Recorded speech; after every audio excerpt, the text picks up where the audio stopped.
Lamoussa Morodenibig. Naba Lamoussa Morodenibig. Naba Lamoussa Morodenibig. Naba Lamoussa Morodenibig. Naba Lamoussa Morodenibig.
Naba Lamoussa Morodenibig.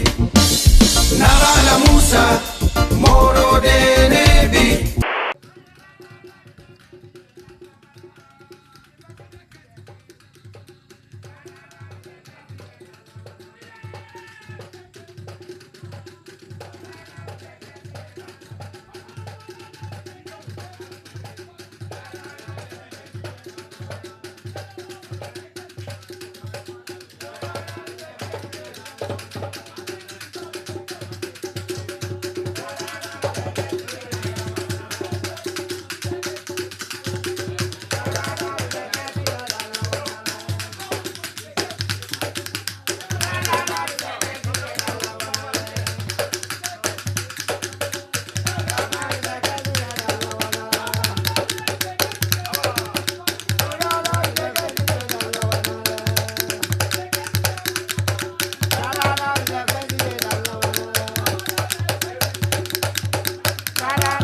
Yeah, greetings and welcome to the Gated Gates podcast, byproduct of the Kebtah mission and the life's work of the Makaru, Neb Naba Lamoussa Morodenibig. My name is Ikenna C. Kebtah. I'm a member of Kebtah community, a comprehensive membership of people from all walks of life, concerned with one common goal: to promote and preserve humanity's indigenous cultures for the well-being of all people. Kebtah is commissioned by the Gumu Kingship. All respect and praise is due to His Majesty Untamba and Captain Ibrahim Traore. May our allegiance to the divinity within us carry us forward and shine like a light within the dark. Today's episode is brought to you by none other than Size Hot Sauce, an exceptional artisanal hot sauce brand with proceeds supporting rebuilding communities for displaced families in the Fada and Goma region of Burkina Faso. You got something to say? Get yours today at sizehotsauce.com.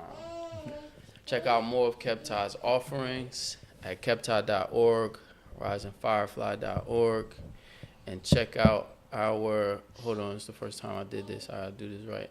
I make sure I'm doing it right. Where they at? Okay, there go the logos. There they go. Boom. The logos is up there. Kebtah, Size Hot Sauce, Rising Firefly, ANH Life, our sister organization on Costa Natural Healing. Get you some. Check us out. So, I'm here with my co-host. This is me, Jhamar Youngblood. It's been a while. Pleasure to be back with you guys here. And it's been a good long run. It's good to be here. Today we're going to be joined with two special guests. You know, these are great guys here. We hope they have a lot of knowledge to share with you guys here. We also hope you have don't even know them.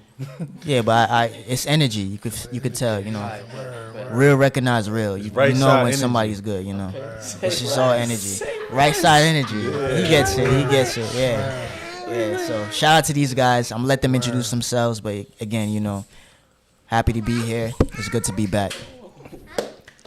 I'll go first. Go ahead, little bro.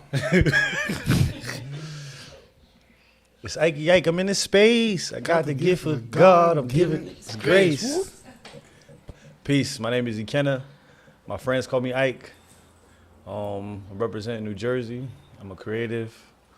I'm a listener. I don't think you really asked all of that, but I'm a husband. I'm a father. I'm an artist. And I'm tapped in with Kebtah right now, my boy Big Bob. Tell them about who you are, bro. Yes, sir. You're Jhamar Youngblood, Brick City. Brick City. Yeah. Yeah, Jhamar Youngblood. I'm excited. We got a little glimpse of the topics, the things we're gonna be talking about, and I think we about to have a much needed discussion. Let's do it. For sure. So, how's it going in general? How y'all doing? How y'all feel? I'm good, man. I'm great. Now, this the daddy right here. You like this one with the kids. They He got all- the kids. They all in the right spot. Doing? Everybody's well, man. We great this time around, Everybody's well. That's good. Thank you. Good. How about you, Jhamar? No complaints. I'm out there. I'm on the mission. That I felt like is being guided by my ancestors, my elders, people who've been here before. So I can't complain. He's talking that talk early. How you doing? I'm doing well. Can't complain. But you say you're on a mission. So I know when you're on a mission, I'm not gonna say it's complaints, but it's some some hiccups. Be a lot going I think on. we here to share some of those today. Trying to get into your head, share some of those thoughts that you got going on. So feel free to share that. Don't let nothing hold nothing back. Listen, man, 1000%. That's all me and this guy know. Just be our authentic self. So I'm sure y'all gonna get new sides of us that most people didn't see before. Absolutely. Pause. But So, really, this guy has all the big questions. He got all the heavy hitters. Yes, sir. I'm pulling from his questions. So he like, yo, if things get messy, it's not me. it's not my I mean, fault. you created the questions. It was him. It's him. For sure. For sure. So I'm gonna keep it light to start off. What do you think about Raz Baraka? That's a heavy one right there. We gonna get there. I don't know what your name means, bro. What does Ikenna mean? It means my father's strength. So in the Igbo language, yeah. Like he's a god. But yeah, Okay. Nice. Okay, so you Igbo. Yes. Okay. Yes, yeah. My right side. Right side. Yes, sir. Got that distinction now. It's over. You know what I'm saying? I got some information. It's going me to the Grammys, baby. I'm taking this to the top. Exactly. So, Jhamar, Youngblood is your real Youngblood, last name. yeah, Youngblood. That's my real last I've been meaning to ask you that. I'm like, that's legal? Like, Listen, man, it's my name. I had it since 1988. I was born with it. It's legal. It's on my birth certificate. So, That's a family name. y'all, come on, man. Y'all know a lot of Black Americans. Our whole lineage is muddy, so I don't get too caught up on the names. But I'm happy that my name is unique enough where I can stand out in society today. So. No, I asked because it is, even what you're saying, that's a very important part of, Kebtah being an indigenous-led organization. The Naba bloodline, like Naba, is a tag, like it's a bloodline tag. So essentially, like, that's how you know a person is a part of a family, right? Like, and you keep that. So even if, right, so to speak, let's say Youngblood wasn't a name that your grandfather's grandfather's grandfather's grandfather had, at least now. It's mine now. You know what I'm saying? I mean, like, it's something that you will give to your kids, and it'll lead that, it'll kind of track back to whoever all of those grandfathers. and that's because we got the internet. So I'm the first generation Youngblood. There was no Youngbloods before me. I'm the first one. So I mean, that's how history gonna remember. It's like, nah. Setting the standard. Word. Exactly. You respect that. So, political classification. Mr. Mayor. what Mayor to does be. it- He's the mayor to me. Yeah. I don't know what you talking about. He's the mayor to me. I mean, it's at that point. So, Word. as far as political classifications, what does it mean to be independent? Political classification. You want to expand, like, as far as how do I classify politically? I Yeah, guess it's like, yeah. how do I? Yeah. I mean, yeah, like independent, man. Independent. I mean, anything. I mean, anything I want it to mean at any given moment. And right now, it just means that I get a chance to go into an office and just do what I think is sensible, not what history tells me to do, not what my group or my committee or organization tells me to do. Is what I think is sensible at that time in this moment for residents in the city that I love. So independent, I like I love it. It means freedom. All right? Yep. Okay. So again, like, I'm not Democrat, I'm not Republican. I'm sensible, man. And I guess they say that's independent, so I'm independent. You know what I mean? Like, I don't get caught up in these labels. I swear, like, I'm not getting caught up in these labels because I think that would keep me jaded, and it feels like it's a precedent that I gotta live up to when I attach myself to a label. So it's like, nah, like, this not label time. It's time to get things done. So, like, that's the mindset I'm in right now. Hey, yeah, you want to follow up on that? You know, I was just thinking that yeah, that's real interesting because, in America, at least in the political sphere, everything is either left wing or like right wing. Yeah, bro, this ain't There's America. no- This is Newark. It's Newark. Newark. This is like, that's the thing. Like, Newark is a So whole on the record, different. Like, Exactly. he's declaring Newark as an independent nation, Word. separate from Word. the United States of word. America. I like. Start our own so- dollar. I So mean, that means you can't Newark come Bucks. draft nobody in Newark. I'm I was serious. watching the Like, doc, yeah, yeah. Newark Bucks. So it's like, yeah, like, that's the. But again, we gonna talk about Ibrahim, and I'm on the same time, man. I'm on the same time here in Newark, and the government allows us to. The Constitution allows us locally to do our own thing to a certain extent. So it's like we might as well take advantage of that. Word. Wait, So- like, we gotta keep this on? I mean, we. I think it's a little distracting. Yeah, it's not. It's a little distracting. I Word. bet. I'm trying to tap in with my kings, man. Not saying bro not a king, less. but bro not here right now. Maruf, they made me turn your music off. Yeah, bro not here right now, man. I mean, you gotta pull up. You gotta pull up. Tell him to pull up. So He in spirit. He in spirit. He in spirit. He in spirit. My real bad. quick though on the independent thing, like I like what you said that you do what makes sense, really, because like I find that when it comes to politics, they do force you to align with the left or the right. It's like you don't fit any box, Yep. then you don't fit anywhere almost. But me personally, I like to look into things like I have a saying in my own mind. I hate ignorance. Like when I feel like I'm ignorant of something, I feel like lost. I don't like that feeling. So I like to look into what other people around the world are doing, and I noticed that what we would call socialism here in America sometimes is what maybe just makes sense depending on what is necessary. And what they might call democracy is like interestingly enough, is like dictatorship, but sometimes maybe that might make sense on whatever topic or social level we need to integrate into.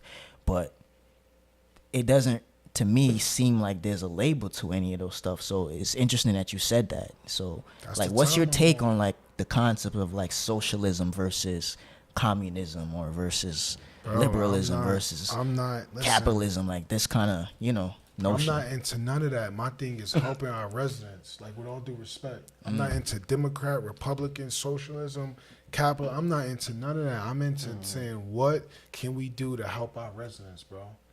And I don't care what that look like. I'm going to present it, and I'm going to represent our people because, again, like you said, there's ideas all over the world, and for us not to at least look and learn different type of ideas, we doing ourselves a disservice. And I think that's what we've been doing in Newark for too long. And of all places to break free from all that is Newark, New Jersey, bro. And we could set a whole new standard for the future of humanity in America.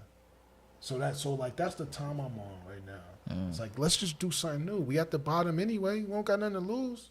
Word. Bro, like I should make a commercial. Like, remember that guy was like, yo, go to college. You ain't in college, remember that dude? Yeah, remember that somebody was dude? just telling me about that Seriously, commercial the other day. Like, yo, like I should make an infomercial like that. We don't got Word. nothing to lose. We struggling. We getting displaced. Prices going up.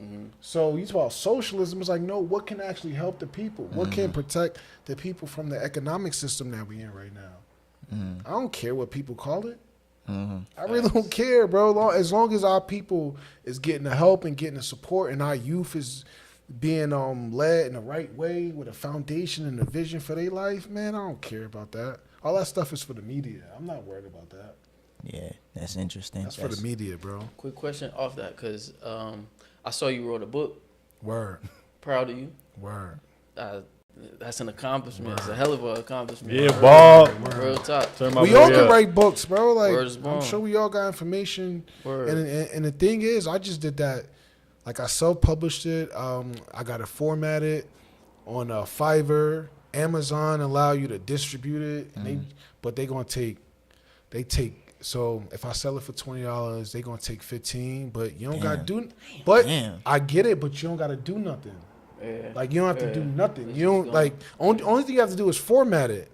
So it's like if they created the system that allow you to distribute it and you get, that's like that's better than a lot of people albums. It's true though. Yeah. You know what I mean? So it's just like, hey, like there's different things you can do to like get your information out there, and the like reason that book was one of them. I brought that up though is because you ran for city council before you now are running for mayor. Yep. Is there any difference with the whole party thing with city council versus running for mayor? Nah, so Newark is a nonpartisan city, so that means that you don't have to like you don't have to decide, like you don't have to pick a side in Newark.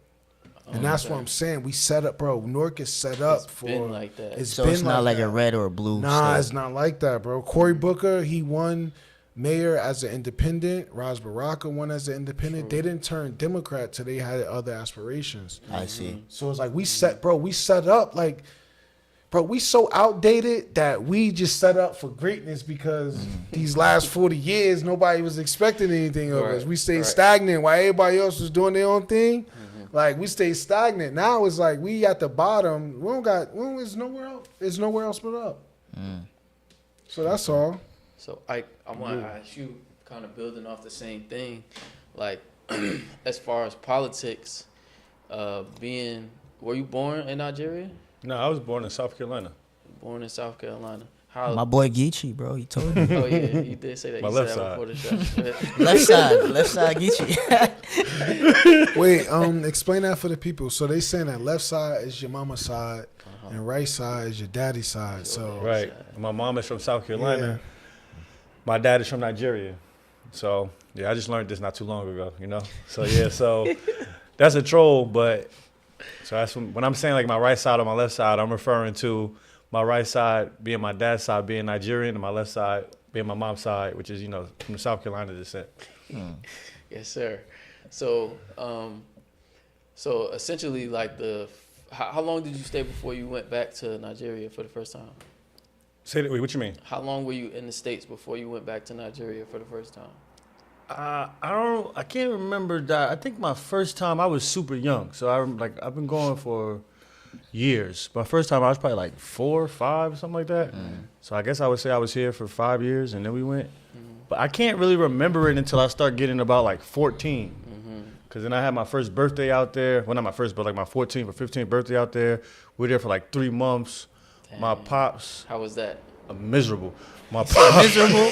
I'm just being at that age. At that age. Okay. At that age, you I know what I'm get saying? Damn. And I'm actually, it's miserable. It was miserable reflecting on it because now at that age I was still so young, so it wasn't like I necessarily had anything to miss, but it just was like such a culture shock. I where remember your like values was placed at the time. very, very like out of control for me. But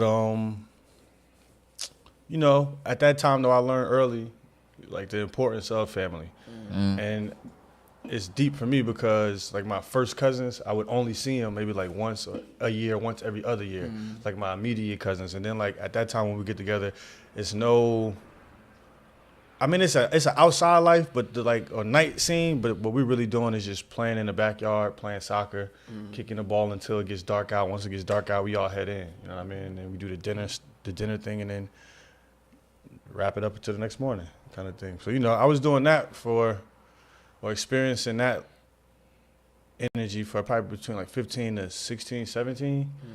And then we had a long period where we went back for some time, and then I think I went back at like 20. I don't remember the ages or whatever, but I just remember like the experiences and like the moments where it's like, all right, we going out, we leaving the village now, and we're going to like the spot to like probably catch a drink or to catch a little nightlife, a little night scene. Did you feel any, I guess, political relevance like around any of that part of your life? Like, I only remember one, like, I only really remember one particular time when I was a kid when there was like a civil war going on in Nigeria, where I remember being at my uncle's house and like being next to my pops, him being heavy into like the politics of Nigeria, laying with me and getting up and then going out and like taking part in whatever capacity he did. And then so like, but I mean, you know, you just learn that the people with the money or that's affluent are the ones with the most say-so kind of in Nigeria kind of thing. So I come from a background a bit of like uncles, doctors, lawyers, aunt worked for the government. okay. So I never really experienced it from a, I might be saying this the wrong way, but like impoverished level. Like I always experienced it from a like affluent, like it's lit. Like an average man. Kind of. I don't even know if it's average because I feel like the average person has to wait when they get to Nigeria a little bit, whereas we always had like cut the line service, if that makes sense a little bit. So your family was affluent. yeah, for sure. Okay. But I'm not like, Boy, royalty. You sit next to royalty right here. I mean, yeah, I'm not tooting nothing like that. So you know, I don't act like it or pump that energy. But like, yeah, bro, nah, that's you ain't got to. You don't have to. I think that's You kind of gravitate like towards the right people. the privilege of having that affluence. Like you don't necessarily have to act like it, right. but you find that people who don't have it are the ones who strive for it the most, so they want to act like it. Yeah, It's exactly. an interesting dynamic, but Well, let me ask you though, but in America, it's probably flipped. For sure. Whereas like just like you said, it's like because like you would put it because you used to wear the Burberry. I still do. You still do. Still do, baby. That's baby That daddy, Burberry right? band on, baby. You got the whole baby shower fit, right? Yeah, you know, that's my left side though.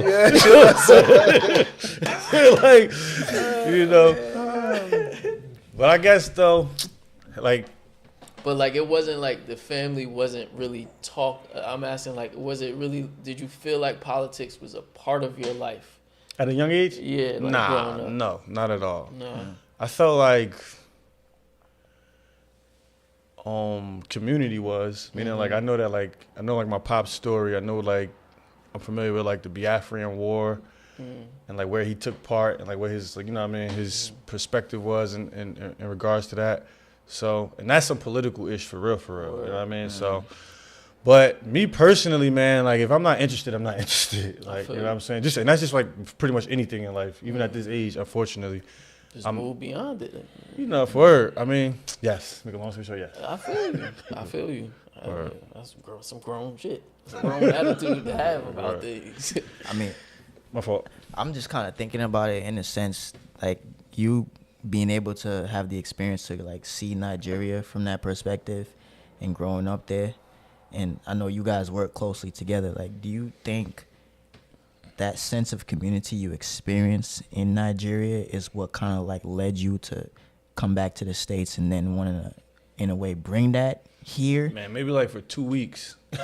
Meaning like every time I go out there and I get back, I'm like, I gotta do this when I get home because the way they live out here and what I'm trying to do back home in New Jersey, or like the void that I'm trying to fulfill in the world, I probably, as crazy as it sounds, I probably feel like overly motivated by it for like 2 weeks. And then I'll get here and realize like, man, how they say simulation or just people and how people operate. It's different. Yeah, man, it's just, and not that you can't change it, but I don't know if sometimes it's probably just because I'm there and I just can't wait to get back home.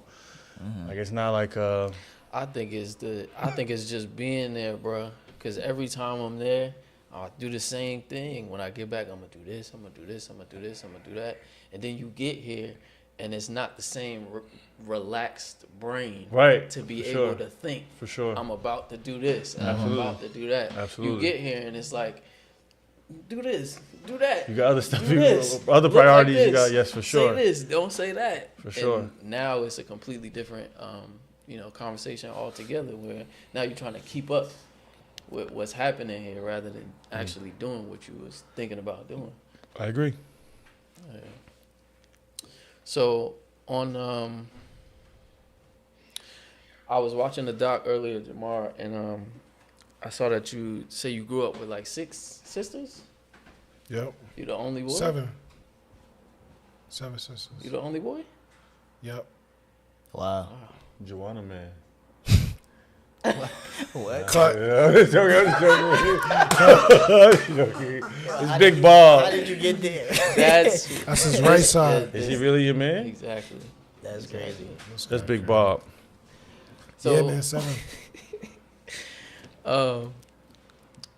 how did that how does that shape kind of where you are now? Because that's a big difference. Like I grew up with an older sister and a younger brother, and that was pretty much it. Like, but I know, being that most of the people in the house that was really like the tastemakers and kind of pushing the agendas forward in the household were women. Right? Like my grandmother and my mother really held it down. Like I had a stepfather in the house, but at the end of the day, growing up in Newark, Weekway section, South Ford, it's like the outside influence and your mother's. That's really like how you get shaped. So what was that like for you in those early years? So directly I was around a lot of women, but I still had uncles. I still was outside hanging out with dudes that was older. So I still had men around me as well, but when it was time to sleep, when it was time to go inside, when it was time to get nurtured, I spent that time with a lot of women. So it's like I got to experience all the BS, all the bull crap that come with most of the men in my life, selling drugs, like doing drugs. But then my direct home was like just a bunch of women. So I think that dichotomy, it was perfect for me. Because I knew, you know what I mean? Like I knew, like I experienced enough to realize what I didn't want to do, but I didn't have to always experience it. I feel you know, like every time I was out of my home, I was around a lot of ignorant, masculine energy. But then I would go home and I'm sleeping around love and my mother, my grandmothers, my sisters. Like, it's honestly a balance. Bro, it was perfect, bro. It was perfect. It was perfect. It was perfect. So I got both, they say masculine, feminine. Like I got it all. Like I'm very, I'm very perfectly balanced, bro. But that's balance. Yeah, that's balance for sure, for sure. And again, that's luck, man. Like I can't take credit for that. Why is it politically incorrect to say female?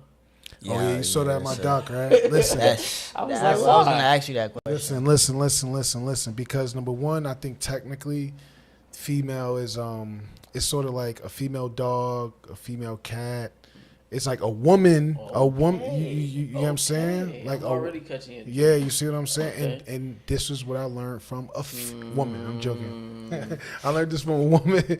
But again, they said that's not how they like to be addressed. Because like that's how you describe, and again, I'm probably messing it up. You get what I'm saying? Like that's how you describe animals, but it's like, no, I'm a woman. You a man, I'm a woman. Yeah, So you know what I I'm mean? not gonna lie. I had to look it up when I heard that in the documentary. I was like, "What the fuck is he talking?" So I had to look it up, and that's what they said. But it was to me. What you mean? I'm Nay, gonna that's be what the honest. woman say. Yeah, that's what women say. But I'm gonna be honest. Just being honest here. Just being honest. When I read the reason behind it and the history behind it, it was like you see the word female. It's not really like female. It's femelle. It's femelle. It's really French. Femelle just really means like on it. It just means woman. That's how you say woman in French, and it came from like Latin. But they so can keep they that in they kind of like France. turned it. They turned it to like female in English, but then they started using the word Don't want it. female Let's keep that in France. towards like other species. So then women listen, started man. taking offense to it. That's where. Yeah. I know woman if you say female, bro. But that's the first time I You're heard not that. gonna be Though. on That the was good side, bro. No, Like it's taken with disrespect, it's true. especially when dudes be like, "These females," Females, like exactly. that's when they be like, Exactly. "Yo, you being disrespectful." talking But about? yeah, most men don't get it. But Yeah. listen, y'all need a woman up here to break that down for me. I'm not the best one. I just heard it one time, and that's the thing. When women tell me things one time, That's it. I'm good. Especially if I got to I'm do it. good. Yeah, Exactly. I mean, I'm good. I'm not trying to. Like, I'm not one of them Kevin Samuels types. I'm gonna be up here like, that's not me. That's not me. he said, "I don't want no problems." I don't want no smoke. Like, I'm so, like, honestly, like, I'm so serious. Like, I don't want any smoke with any woman. Not saying that I'm a simp. It's just that, listen, when y'all understand the lifestyle, the real lifestyle of a woman, from you know what I'm saying? From like there's nothing more gangster or thorough than having to deliver life. Facts, yeah. You know what I'm saying? Then every month you go through body changes that may give you like come on, bro. It's so I got the utmost respect for women, man. I got the utmost respect for women, and it's because I was living so close to it and I had to experience it. So I know. I know, bro. I seen my grandmother stress and then having to like hold it together. Yeah. As a black woman in the society, a woman that get treated like black women get treated at the bottom. So I've seen that, and then you got to go home and still take disrespect from your kids or whoever, and you still holding on strong. That's where my strength come from. Black women, like black women, Fran Hampton, Malcolm X, Muhammad Ali, and black women. Those three men. And black woman, bro. That was actually the next question. You know what I'm saying? And black woman, that's it. Before I go to Fred and that whole thing, I wanted to ask though, do you know anything about your indigenous roots? Because I really appreciate it. Naturally, you going straight to the indigenous roots of New Jersey in the dock. Yep. So what really inspired like that portion, and do you know anything about yours? It's just facts, you know what I mean? Just like if I could fill in the context for a lot of people who don't understand the history of Newark, let me fill in the context. Word. Like that wasn't too personal for me because I like the fact, you know, like this may be weird to a lot of people, but I like the fact that I necessarily don't have that context to what my life used to be with my ancestors because it allows me to create something new. Yeah. You know, so I like the idea that biasness. Yeah, like even if people say, "Oh, you're not tapped in," I'm like, I'm good because I get to live life with a blank slate. I don't have a great granddad. It's like great granddad was a warrior, so you got to be a warrior too. It's like no, I could be whatever I want to be. You know what I mean? Like I like that. I like that. So, but I also understand that the facts say that there is some type of history from my lineage and I'm tapped into my ancestors, bro. Like a lot of them, like my calling and things I do, I follow my intuition a lot. I know that's my ancestors. So I know I'm tapped in. I may not have the details like some of y'all because I ain't do the 23andMe. but I'm tapped in. You know what I mean? Like I know I'm tapped in because I'm following my intuition. My intuition never let me down, bro. And I know that's my ancestor. Don't do the 23andMe. That's what I'm Don't saying. do it, People be Jhamar. doing the 23andMe like, you don't know who you are. I'm like, yo, get out my face. Get Nah, out my but face. I really do. I really fuck with what you're saying because it kind of has to develop in two different spaces, right? Where on one hand, because I am learning from the Dogon tribe and going on these trips to Africa and actually learning about lineages and how important it is to know your fathers and your fathers' fathers in order for you to be on a specific path of what you're doing. At the same time, I relate to you because I don't know my father. Never known him, never seen his face, never heard his name.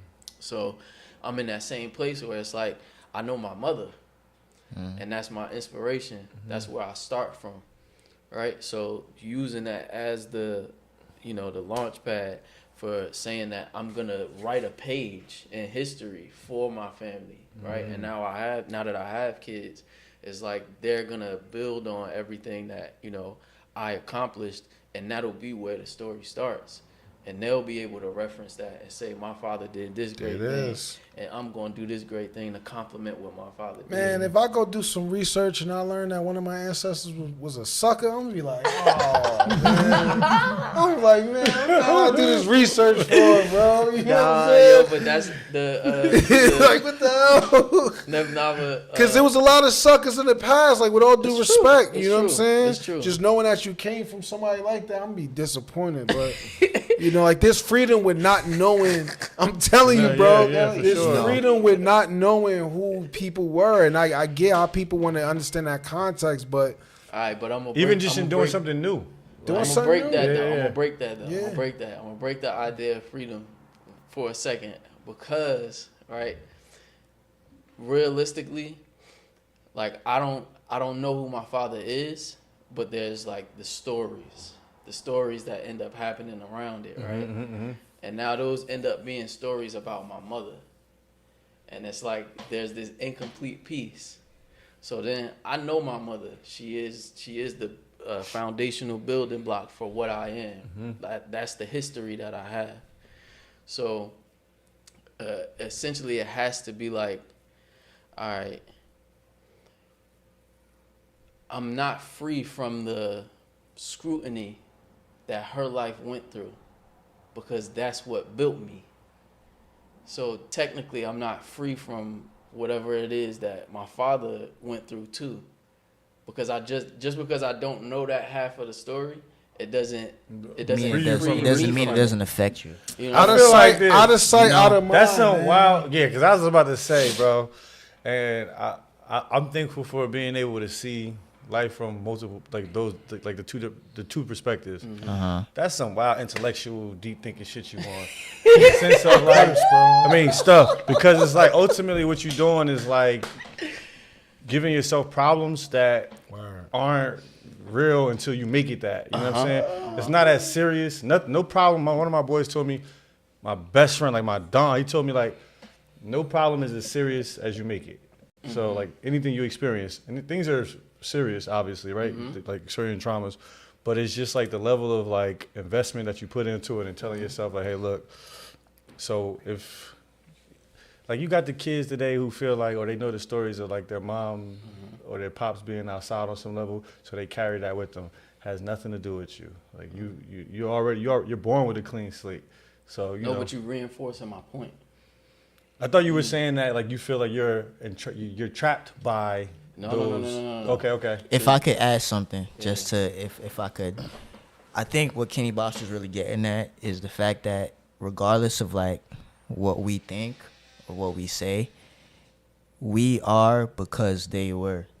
So the history they carried, and I'm sure you could kind of like understand where I'm coming from with this, but like being like Nigerian or coming from like a traditional perspective, like it's funny, I saw a post about this the other day. They were like, yo, black people, like no matter what we say, we could like argue, you Black American, you Caribbean, you Ghanaian, you Nigerian. We could all argue that shit all day long. End of the day, nigga, we is all pretty much the same. We all function the same. Right. like your father's history and your mother's history is not separate from you. Likewise, like you are not separate from them. Like whatever you do is a reflection of them.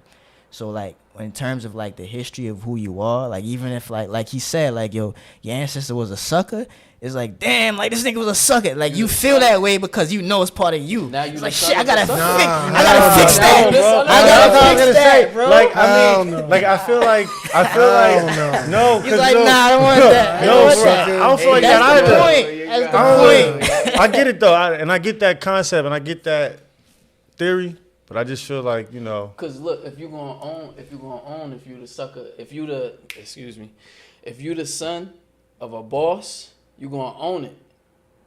Nah, it's people gonna that be ready sons to of own suckers too, and they be owning it too. Yeah, because it's like- suckers you But can make that's what mad I'm money. You can learn from But that's it. what I'm And saying. you change You that. have to own it either way. I'm the son of a I ghost. don't, at I don't this point. own it. I don't create know. it. But I'm always gonna be like, my father still played a part in the reason why I am what I am. You know what it is? Maybe like he plays a part. in Nah, the you know what it reason is? you I'm exist. gonna tell you what it really is. Like what happens I if think- you? My bad. Pardon me. Yeah, go ahead. No, my fault. I'm wilding. Go ahead, big bro. Nah, I was gonna say I think what it Both really talking at the is. same time. we- We dig it up in here. Yeah, we really are. It's the cold water. Don't drink this shit. Whoa, he bugging. I don't know what he talking about. I'm drinking science, guys. On ice. Take a swig of water. Nah. On a serious note, though, I think what it is, like, just coming from like, if we look at it, life from a perspective of like my life is my life, that it makes sense that whoever came before me doesn't matter. Like what I do now is what matters. But if you look at life from a perspective of my life today is a continuation of that life before me, Right. then you kind of take it into a sense of like a community sense. Yeah. Because like community doesn't All end right. with just the living. Community is also about those who are past and you can't see, but they're still here and they're still with you. But you don't know they're with you. A lot of the times, like you mentioned intuition, like just being, having some kind of education from the Dogon or just like a traditional perspective, whether it be Native American, whether it be African, because like my ancestry, like I'm a Maroon from Jamaica. Like we have indigenous Native American ancestry from the islands, but we also know we have the ancestry from Africa. Both perspectives puts us in a kind of like a thought process of these people, even though they're dead or not, gone. They're still here. So even like you mentioned, like intuition, sometimes we know that's not necessarily us, that's them guiding us. So, it's always important to have that kind of connection with what was before you, because it strengthens that intuition. One of them ancestors could have been a sucker. One of them ancestors, Fair, that sucker bro. could have been you. Nah, don't put That's that the on perspective. Don't put that on my That lineage. sucker could have been you. Nah, I won't do that over here. Ain't no suckers in my lineage. But look, listen. Here's what I want to say. If you look in the mirror, you're going to see a great grandfather because y'all got the same genes, right? So I think it's the body and it's the body experience. Maybe some of that memory is clearly still on us. I'm talking about the mind, bro. Yeah. Like, I'm not my body, bro. I'm my mind. Yeah, So for my sure. mind is like sucker hear you, JJ, Bob. Uncle the Third. Like he not part of me. What he did back when he was a sucker, 1,000%. I'm not doing that now. I got a whole new mind. My mind is on something else. Yeah. Whatever his mind was on back in the day or their mind was on, that was their mind. But Just because it was him that passed you the baton don't mean you gotta run the same way. I ain't take the baton. I went and I got another baton. I took the. I'll tweet it. I'm about He to said he took the whole field. He took the track field. He I didn't took take the the baton. track He took the field. track field. I was like, you ain't doing that. We don't do batons no more. I hear you. That's what I'm on. Nah, but I'm telling you, like, I think the mind is the most important thing because that's the only thing you can control, bro. That's the It's only you. thing we can control is I our feel you. imaginations. Right? Like, you can't control because you look like I'm that. silly, bro. I'm silly. Yeah, but now we all silly. I'm thinking of some silly stuff. Like, Say it, man. Let the people I know. said, what's on Speak your your mind. mind. this is all jokes. But I'm saying, like, he had the baton and he had the spliff. I took the spliff. But that's just my mom being silly. Like, I went with something else. Got a But that's point. just me being crazy, obviously. Just saying, like, man, I went with something completely different. And I agree, though. But a lot of times that's based on circumstance too. Like It's like, bro, I can't take it. If I take the baton and I walk down the street with this baton, that's a safety risk. And a lot of times you bring a lot of that. If you're saying that you bring a lot of that energy with you. You bring like that baggage with you. It's like it's a whole new world. Bro, you talk about what was escape done it, before. but sometimes You can escape what you look like. You can escape what you think. That's what I'm trying to say. Just because somebody But you're forged giving them the credit for some of your guidance, which is in your thoughts and in your mind. my intuition, based on what I feel, that's what I get them credit for. How I look, that's what I get them credit for. Any That's given moment. both. What you mean? You just gave them credit for both. I can't control that, bro. Like I can't control how That's I what feel I'm sometimes. saying. That's what I'm saying. Not So, freedom.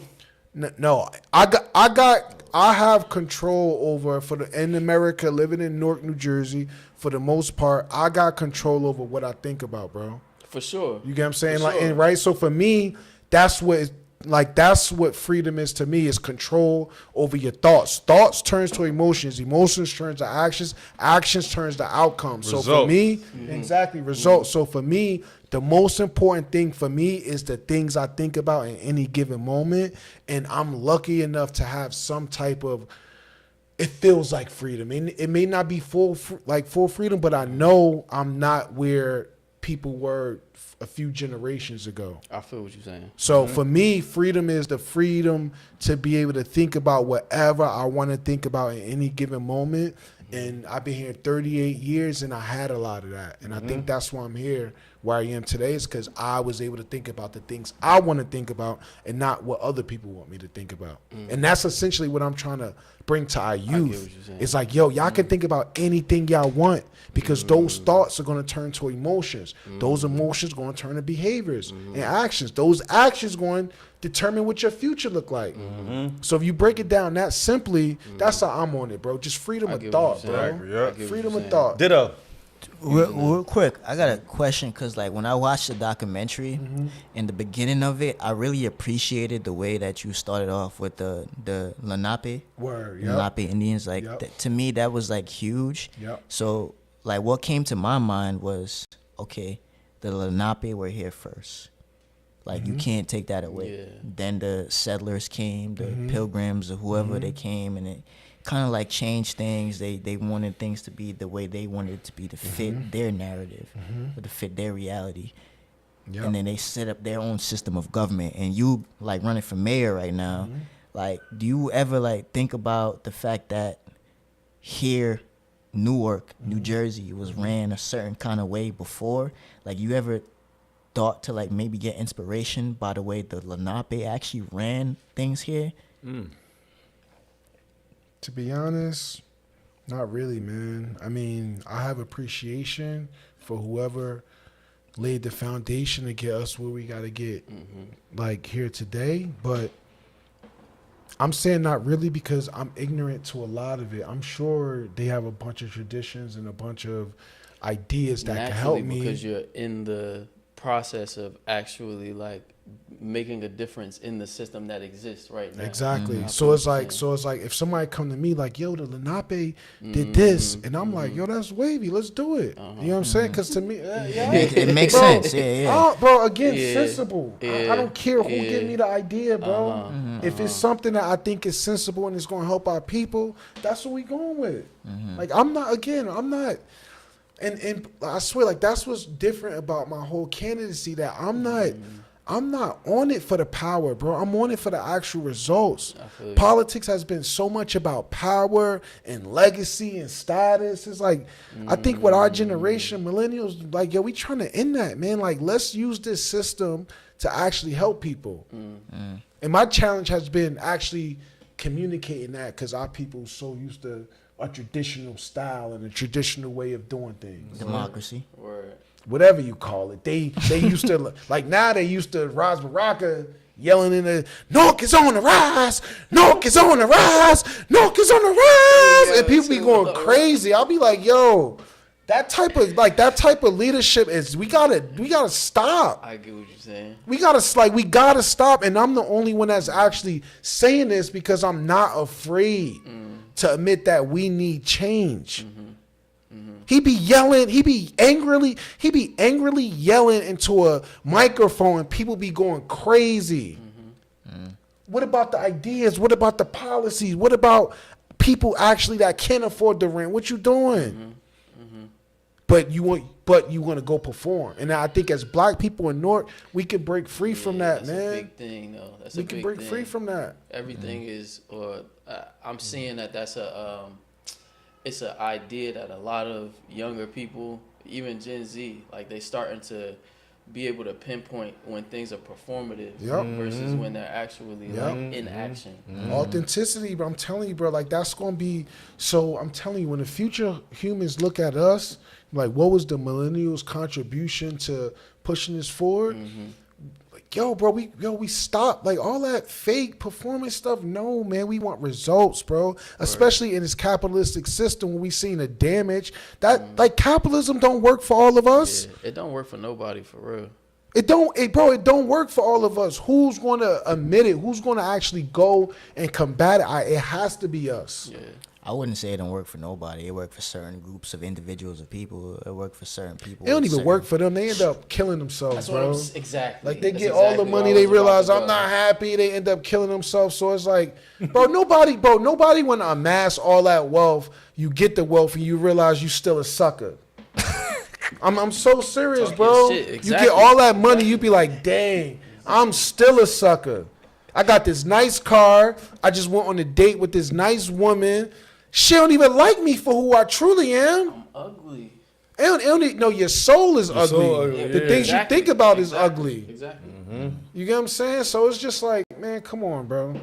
Like, don't get me started up here, man. I don't. Nah, we want you to That's get what I started. want. That's the point. That's the Started point, up bro. here, Talk man. that shit, Don't yo, get me son. Speak your mind. Talk that shit. It's crazy, man. But now, on a serious note, though, like I was really thinking about this for a while. It's like when we talk about even the system, using the system to our advantage, like making things like change within the system.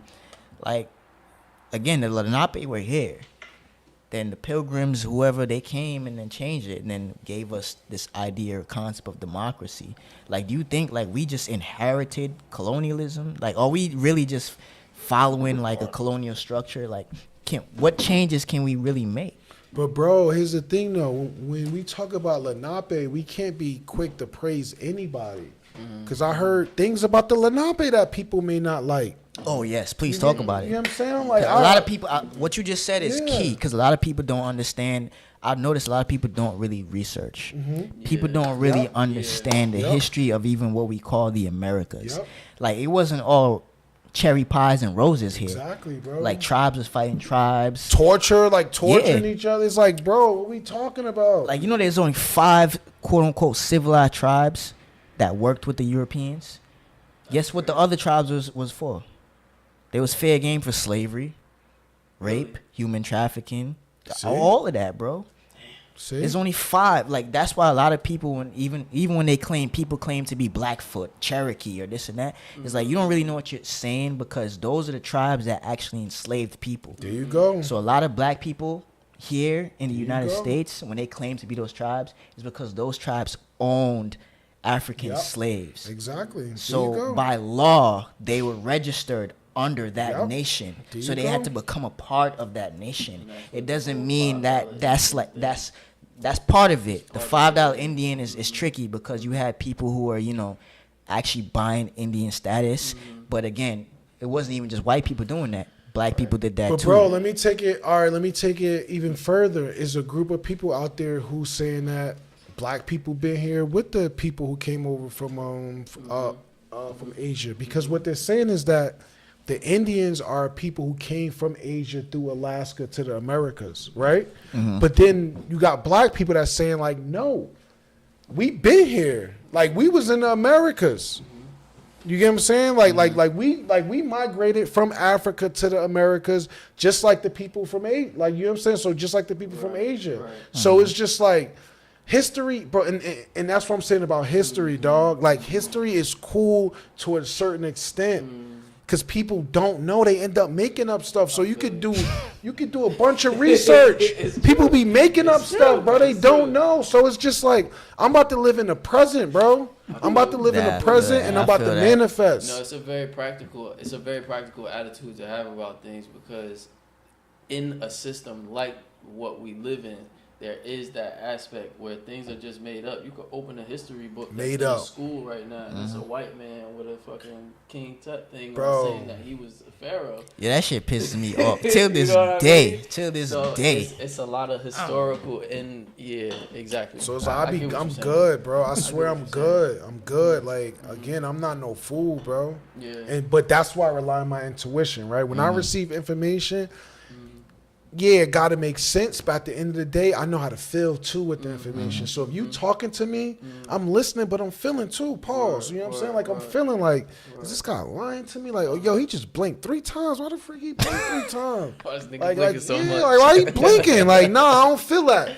I feel You know what I'm saying? So it's like, like me receiving intuition or me receiving information, that's a feeling process, but that's why I rely on those higher powers like my ancestors. Because what does this feel like? That feeling that whole idea of feeling is above me. Processing information and make it logical. Maybe I could do that with my brain. I could use my mind to do that. But that feeling, it's above. I made so many decisions where I go to sleep at night. I'm like, I need to make the decision, and it's overwhelming. Whatever I feel in the morning, I'm going to do it. I decided that for high school, where I'm going to go to college. I made big time decisions like that. It's bigger than me, guys. It's bigger than me. It's bigger than me. That's why I'm trying to tell people, like, it's bigger than me, bro. That's a perspective that like the youth and like they really need to know that somebody is on it like that. Like it's not a lot of people that's on it like that. That's actually in positions like what you're trying to go for. We're going for mayor. You know, it's always the same standardized. Yep. You have to do this. You have to do that. And there's no aspect of like, this shit don't feel right. Let me do something different. But what better place to put this on than where we from, bro? Newark. Like, you know how like, everybody like us. I'm not the anomaly. I feel you. That's how we operate. I'm just putting it at a level that on the whole political level, because we seen Cory Booker, we seen these people act so. You think he really lived in those projects? Man, listen, don't get I me don't started believe on that. Cory Booker. I don't believe that. That's one person I'm not ready to talk about yet until I win is Cory Booker, because I hear he's still running Newark. And when you look at Ras Baraka's actions, you'd be like, yeah. It makes sense. Yeah, it makes sense. Because Ras Baraka just continued whatever Cory Booker started.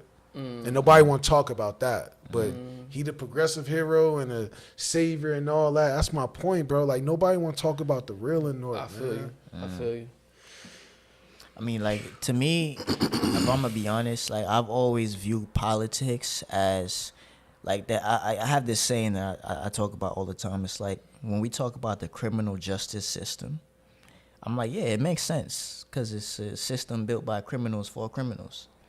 Word. It's called a criminal. They're telling you what it is. It's a criminal justice system. I mean, bro. So I mean, I've always looked at justifying it the from that criminals perspective. themselves. You know, Bro, listen, bro. That's fair, but when you look at American politics and you look at and you compare it with the history of the world, it's probably the most progressive system that we got. You talk about before that was dictators. Before that, England was running things, and they had a whole king system. So now, when you look at the Constitution, you get a lot of people that, again, they was like they was promoting slavery. It was a lot of slave masters, and they got together, but they created our Constitution. That's one of the most progressive pieces of literature that we've seen. You talk about democracy and freedom, and different states got different bro, here in America, local government can do their own thing that's independent from the bigger government. Before that, it was kings telling everybody what to do. So we can only add on to that, bro. And when you say the government is people. So it's people. It's not like it's not like the government is aliens. Right. It's people. That's going through the same things. So if you get a bunch of bro, my thing is bringing real people into City Hall. What happened when you got people in City Hall that's big on integrity, that's big on compassion, that's big on innovation? Bro, Newark become one of the biggest cities in the world by default. Just on our character alone. That's what I'm talking about. So when people say government, we got to realize the government is the people. And look, not true. I feel like a lot of people say that so they won't get involved. Because getting involved take a lot. So they be like, oh, it's a bigger Yeah, system. real True, talk. yeah. Real It's a talk. bigger system, guys. it's It's bigger like, than me. nah. Right, It's right, humans, bruh. Yeah. And millennials, we gonna have to take over eventually because people gonna pass away. Yeah. Yeah, right. That's true. So like, what are we gonna do? I'm They 38. gonna let the AI do it. They probably will because millennials gonna be like, nah, I'm not. Oh, it's politics. I Lazy. can't do it. Yeah, Yeah, the They gonna be- oligarchy, the so they're gonna sign patriarchy. legislation, right? Like, bro, I swear, right before they go, just so they can keep the power. And it's like, nah, man. Put their brain in a jar and put it in Low so the key, city yeah, hall. nah, we not doing that, man. This is a battle for ideas, and us as millennials, us as Gen Z, we have ideas too. And if we gotta troll y'all online and get the ideas across, then we gonna do it. Word. We don't got nothing to lose. Word. Use what's there. Use our tools, bro. Y'all believe we've been talking for an hour already? Say again? Nah, not at all. Really? We talking for an hour already. I want to break it up. I was thinking to do this at the end of the episode, but I want to do it now so we can kind of keep rolling with the conversation. So I got a few videos that a couple of the other nonprofit folks over here at Kebtah, New Jersey, sent in like as submissions. Word. You know, I had to do a little bit of research. So there's a few videos that we gonna play. Let me unplug my. Just gonna play live. Yeah, it's gonna play live. It's Snap. gonna play live. Am I sleeping in any of them? I don't think so. I don't Where think you so. been, I boy? almost pulled something from your wait. Instagram. Boy! I was like, let me let Ike live. Thank you, brother. Thank you. Whatever it was, thank you. All right, so let me play this. Every system is perfectly designed to get the results it I don't know achieves. who this is. It's the first time. That's what we have to Video gonna play, appreciate. or These we just listen systems to that people audio? say, well, how do we fix them? They're not broken. They're designed to produce exactly what you see. There's no fixing them. There really isn't because they're perfectly designed. We need new systems, right? These systems, as they're set up, are designed to do exactly what they're supposed to do. Women have a certain position. People of color have a certain position. White people have a certain position. When you look at law enforcement, I can't tell you how many people have said to me, how do we fix it, Joy? How do we fix it? I said, you can't fix it. You know that policing, for example, in America, it came from slave patrols. Right? So the actual where it was derived was terrorism. They were terrorizing enslaved people that had been freed for fear that there was going to be a revolt. It never happened. You realize that they still punish us over this notion of fear of what we're going to do, because and that's their pathology. I mean, that really is their pathology. But if it actually came from slave patrols, what makes you think it's there to protect you? It's not designed. What y'all think? I agree. I mean, it can, like, again, bro, context is important. So, like her last point, like what makes you think it's there to protect you? It has protected a lot of people. Like, I feel you. like, let's just be real. True. If like somebody come in here and do something, we gonna call the cops, bro. Facts. Like, we not about to call our homies. I don't got no homies to call. Like, yo, something bad just happened to me. So it's context, bro. It's context, and like, Now, I do want to challenge it though, because being that we are an indigenous-led nonprofit, right, and the prophet Neb Naba Lamoussa Morodenibig, he did everything that he did on being commissioned by a kingship, right? So there's this aspect where, again, there's always going to be this duality in life, and I appreciate the perspective that you bring into it, where it's like, be practical about where you are and the life that you live right now, like at this time and space, you know. So it has to unfold on two different spheres. So on one hand, I've been having a lot of conversations with people as of late where it's like freedom doesn't really exist to a certain degree, because realistically, like, you as a human being, of course you have your own free will, right? You have your freedom within yourself to think about what you want and figure out how you're going to do what you want, right? Life has diversity in that way. There's many different ways to go about things. There's a path that you could take that's already been paved, but you can try to pave a new one, right? But 9 times out of 10, you're probably following in someone's footsteps when you're even taking that, so to speak, new path, right? Whereas on the other side, with because I was telling people, like, I was having a conversation with a few people, and I was like, there's freedom, and then there's kingdom. The opposite of freedom isn't slavery. Slavery happened under someone's idea of freedom for themselves. Whoever enslaved Africans and brought them to America was getting freedom from someone else. Bro, listen, man, we animals too, bro. So that's another thing. It's like, yeah, we like physical beings living in a spiritual world, but if you look at patterns of certain monkey tribes, like they be enslaving each other or they may torture each other, right? Ants be wild. Ants be wildin'.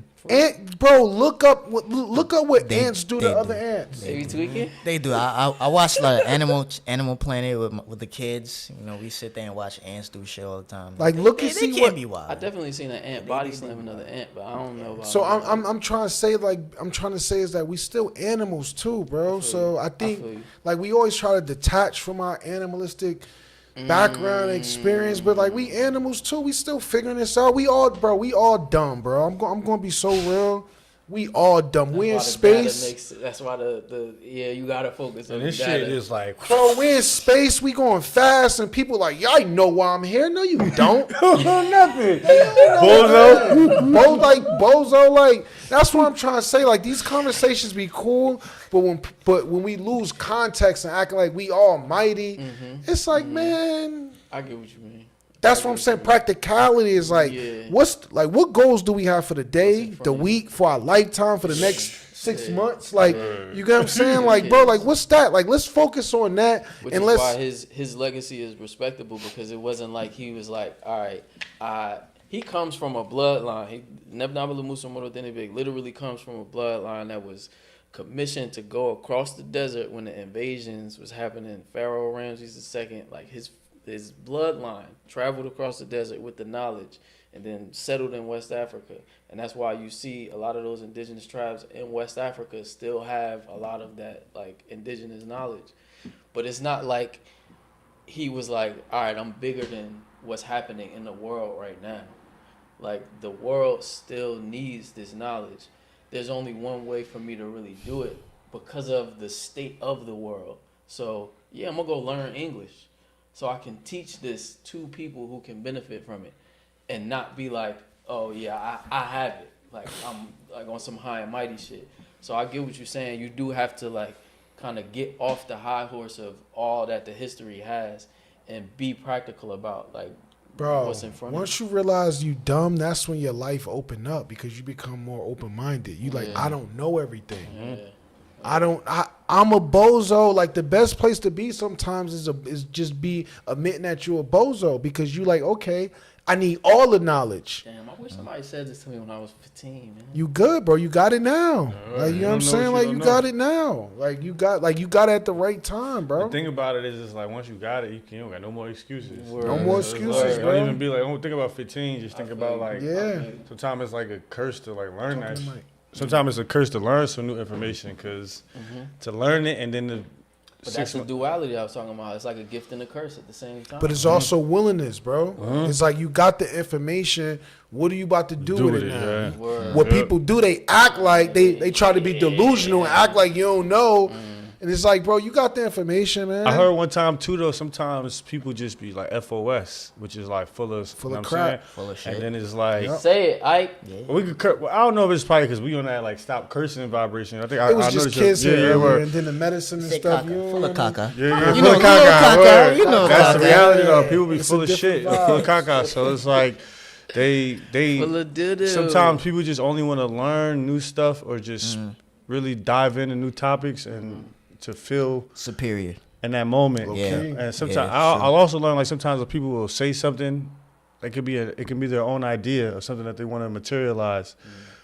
And without doing the work, because they share the conversation with someone else, and have gotten that like sense of eureka. How we say you got that eureka moment, like I got it, I know the direction I'm going in. Like in that direct moment, they feel better. Like they feel like they've done something, and so it goes back to them never doing anything. Yeah, you know what I mean. That's so when you become a fool. That's really when you Word. become a fool, because like I like what you said. Like when you realize you're dumb is when you realize everything.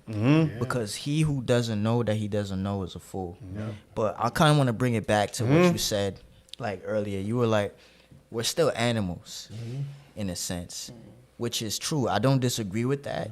But the way I would. Phenomen, come say hi to the camera. Say hi to the camera. That's Phenomen. He's a Togo champion. Hey, Big boss right there. You do shakara. Big boss right there. peace, bro. How you doing? Yeah, that's our brother, Monasuru. He's from Togo. Nice. Pleasure, bro. Nice to meet you. Yes. Yeah, you were saying? Yeah, I was saying, like I don't disagree with that, but I think what makes human beings separate from the state of an animal is the fact that we can be aware that we are that animal. We have that awareness that we have that nature of us, but we can also think our ways out of it. Like the fact that we can create the kind of systems that we create and change and adapt and maneuver through things, it shows that there's something unique about the human being. Yeah, we could be unique. That don't mean it's beneficial. If you take animal, right? It's like it doesn't have to be. That's facts, bro. But it Like, can That's be. the duality of life. Bro, It could remove- be, but it could not. Look, right? Remove humans from this earth.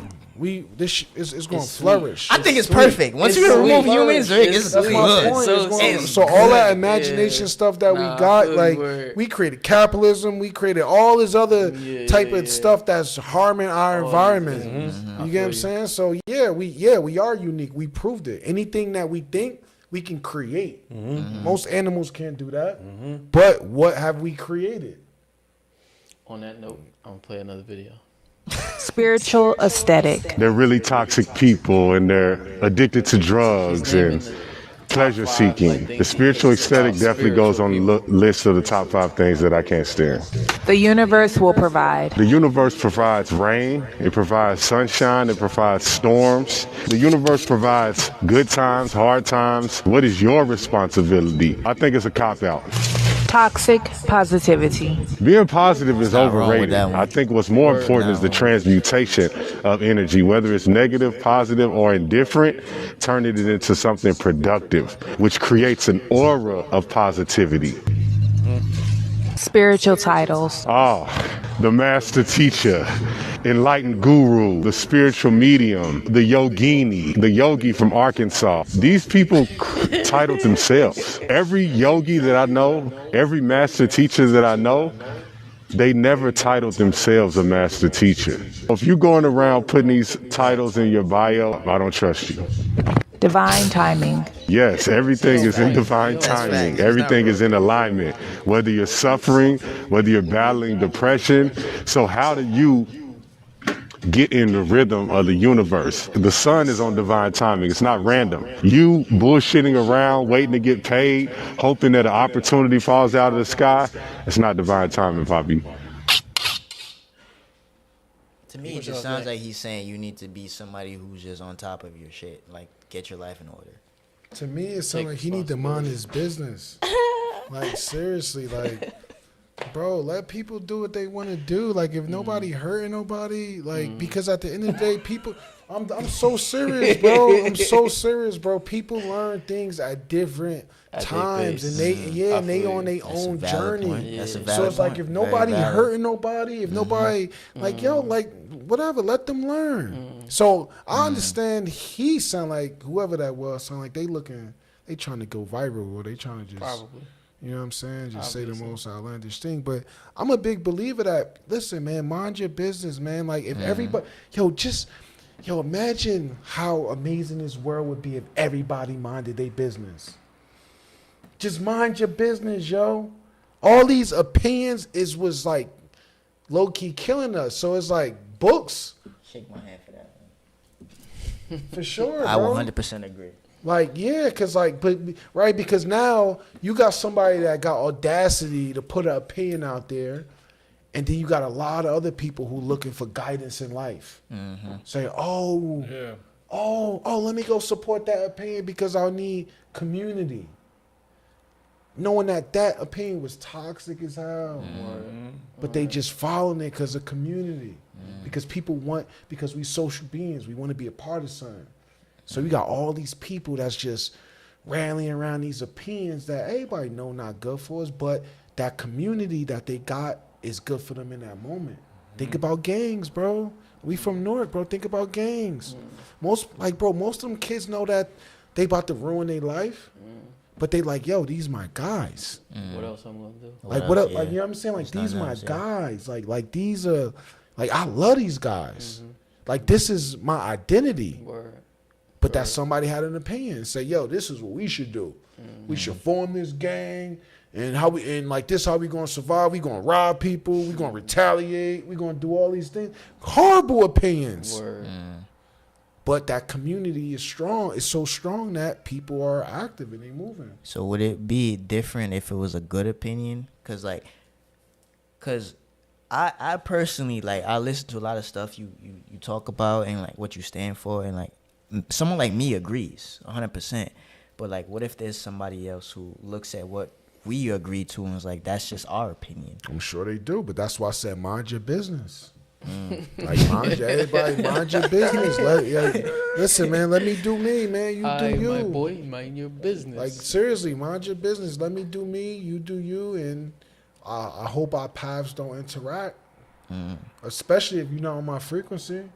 I'm trying to really work with people on my frequency, man. I don't like I do have compassion, people that's open-minded, people that want to change their life, but if you all the way over there, we don't gotta chat.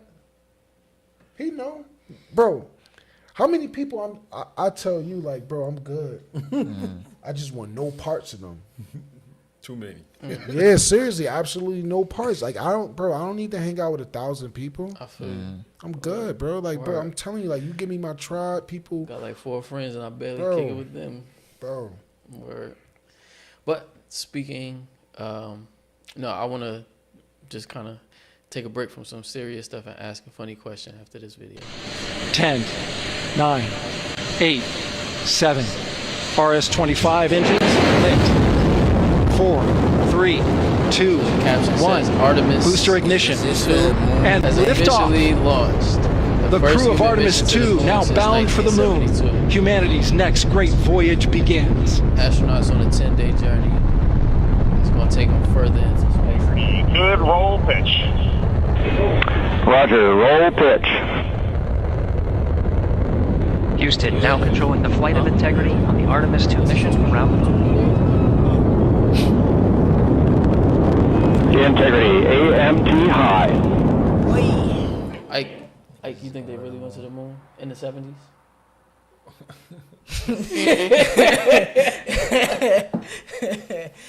Let me know what you really think, Ike. Boy. I'm not versed in astrology and all of that shit. So to like really That's tell not you, astrology. Well, the moon, like, and all of that, and the spaces and stuff, that's not what that is? It's aeronautics. I ain't versed in that either. I ain't versed in that either. Me either, Ike. Me either, man. If you asking me, like, is that the only proof that we have that they would have took a trip to the moon with that video? You never seen the 1970s footage? No. It's ridiculous. And if I did, like, no, I can't say I have. No. You know why, though? Take some time tonight and watch like, it. you know why? Yeah. Watch it. Damn. Like, the only thing that's interesting about that is Russia and America was on a space war.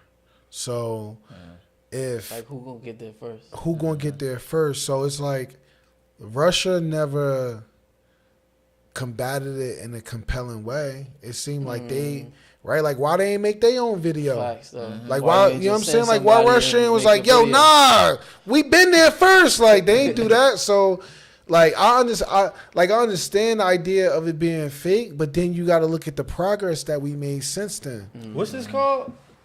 What, the moon landing? Yeah, the moon landing. That's the yeah, name, okay. 1972, I think it was.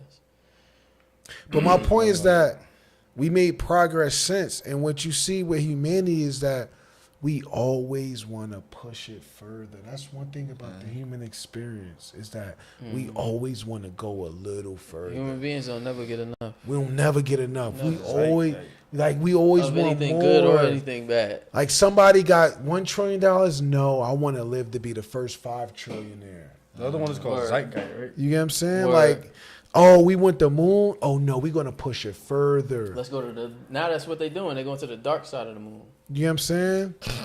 Right now they Now got they going around the technology. moon. So again, you got to balance it with this idea that we got like technology is getting better.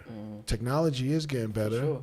like 1,000%. But at the end of the day, there is a lot of there are a lot of people out there who want to manipulate our mind for reasons that we aren't even aware of. All right, so let's go into the Matrix real quick. Let's talk about AI.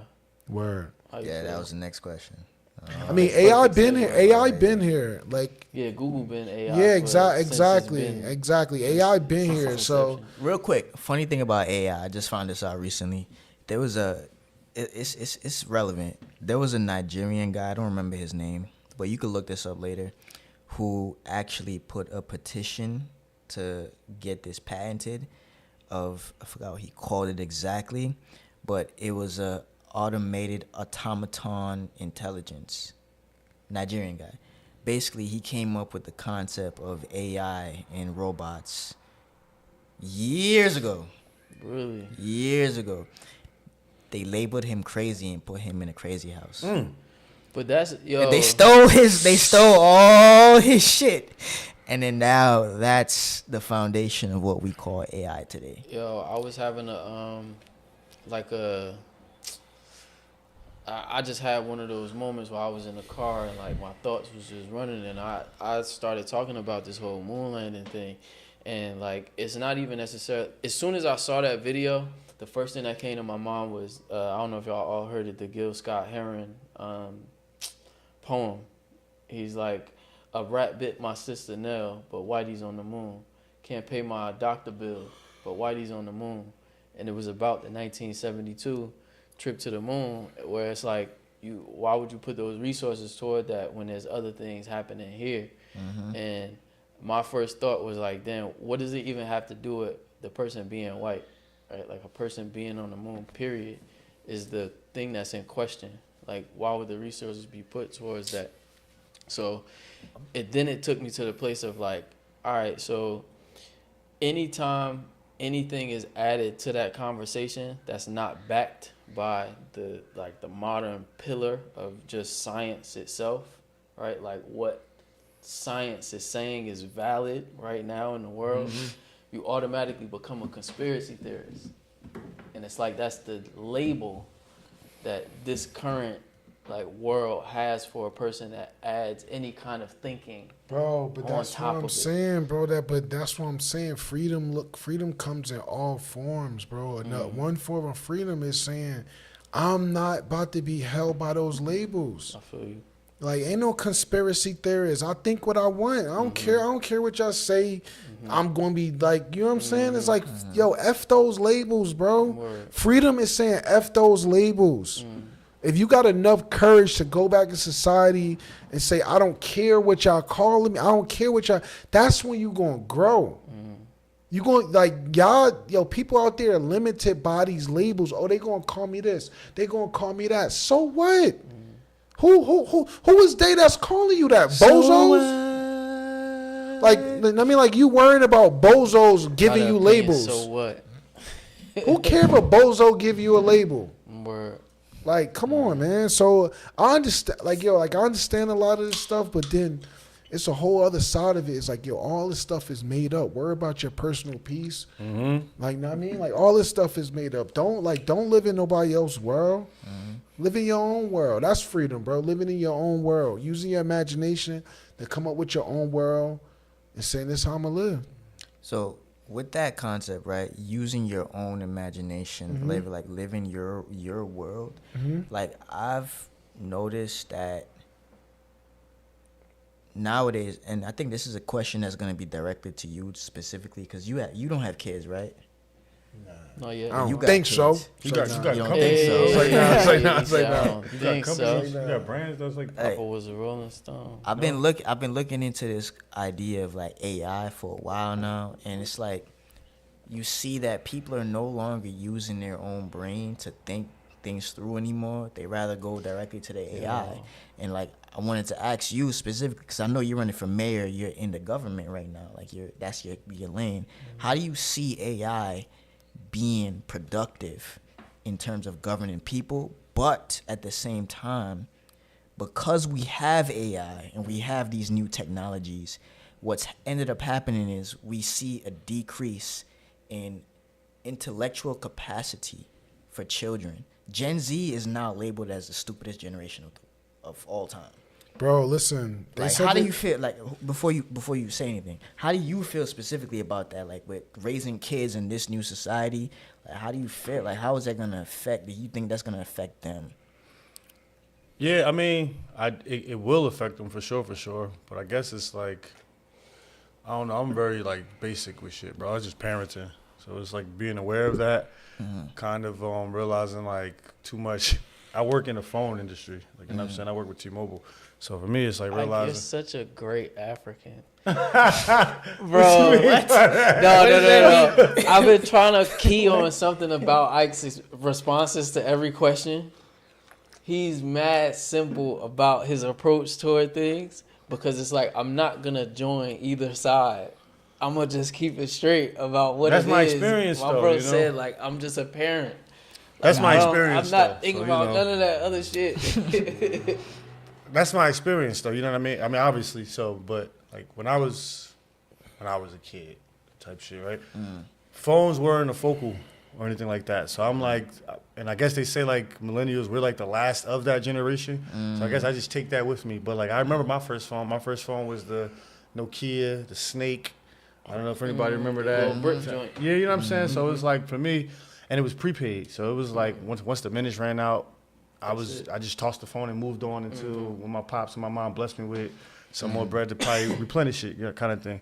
So, you know, but from working in that environment though and doing it for a long time and seeing how sometimes people bring their kids in, some kids are a little bit more disciplined and know how to sit still. Some kids only sit still when the parent provides the tablet. Some kids, it's just zero self-control with the tablet, without the tablet. It's their world. They turned up, kind of thing. You know what I mean? So, you know, I look at it from it can be healthy because teaching them how to use it and what to look up and how to, you know what I mean, be creative and use their mind. It's like, you know, it's a gift and a curse. So I just look at it from like how I want my kids to turn out and the kind of energy that I wish they have. And I just go with that. Like, You take them on every trip, like to Nigeria? Yes. Yeah. Yes. Yep. Okay. But it's crazy though because when we get to Nigeria, we don't try to put too much emphasis on using a tablet. Go outside, go turn up with the kids in the community. But on the plane, they won't sit still. The shit is wild. So we have to make sure on some level that it's charged and that they can kind of get their little screen time because it's like it's a long ass flight. It's a long flight. Yeah. So I be thinking too, cause you know I'm doing the same thing. I be thinking to myself sometimes like, what worked? It's crazy. That's what the worked thought, for though. us. I'm like, what did you do with your kids on these flights before it was tablets? that's what worked for us, Because man. this is crazy. You know, when my son was Honestly, my son, like I just noticed like he locks in on like using his hands.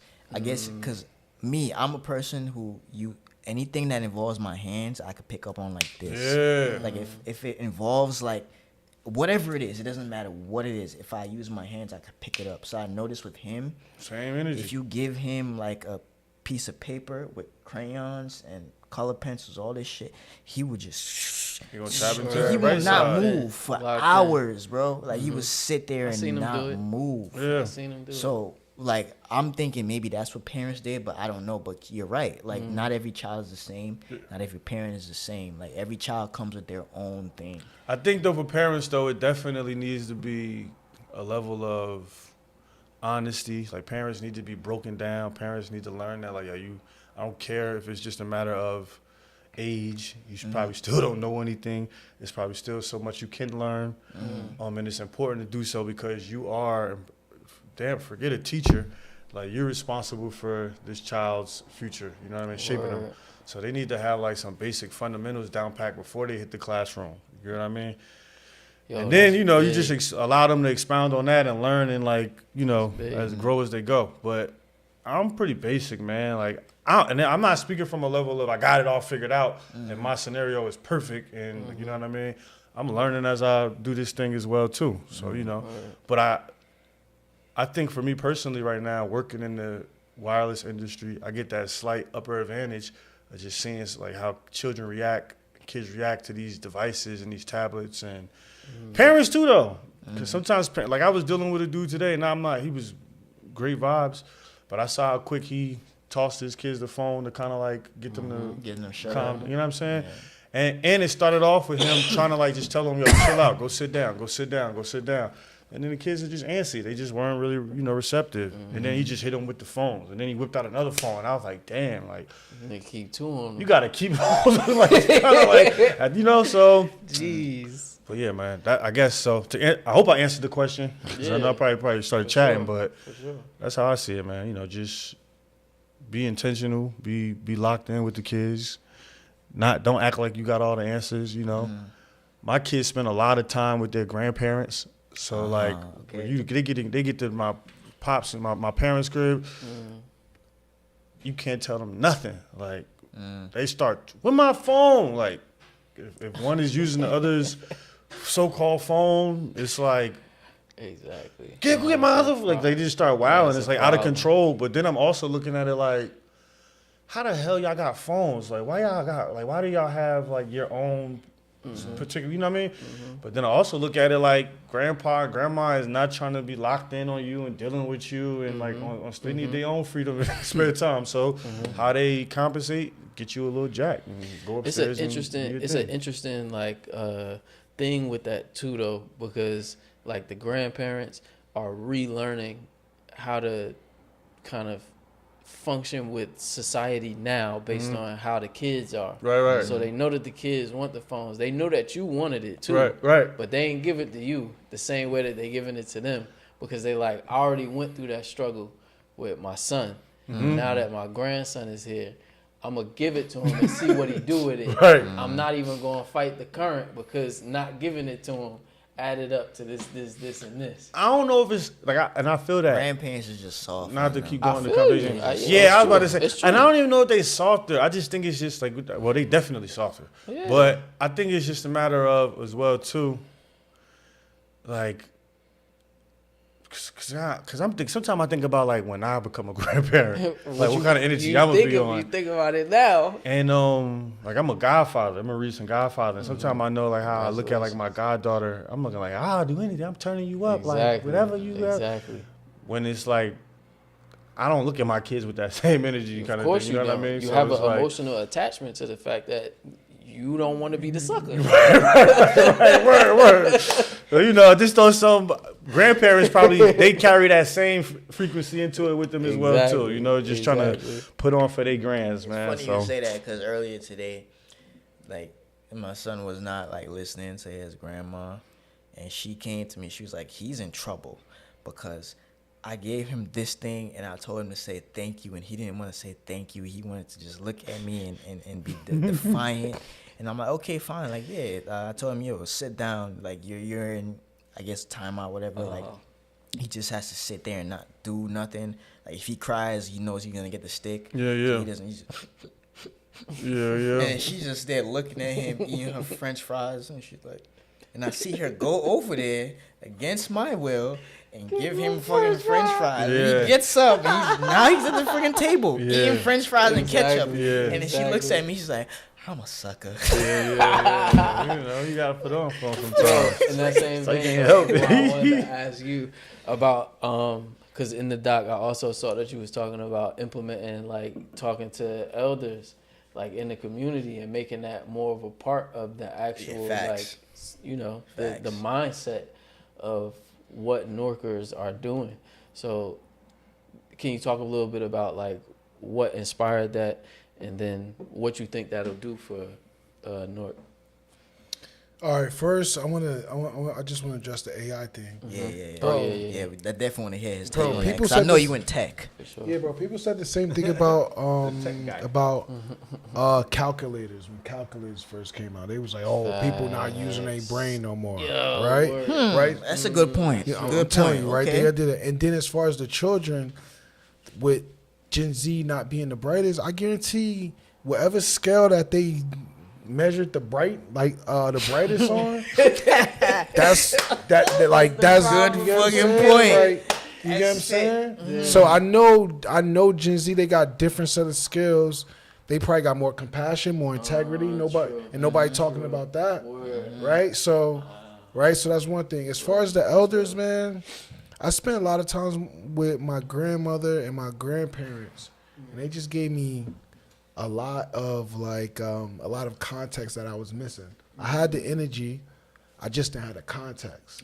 So you give me the context that go with the energy, I feel like okay, I feel like I'm more prepared because they have so much experience that they can notice the patterns.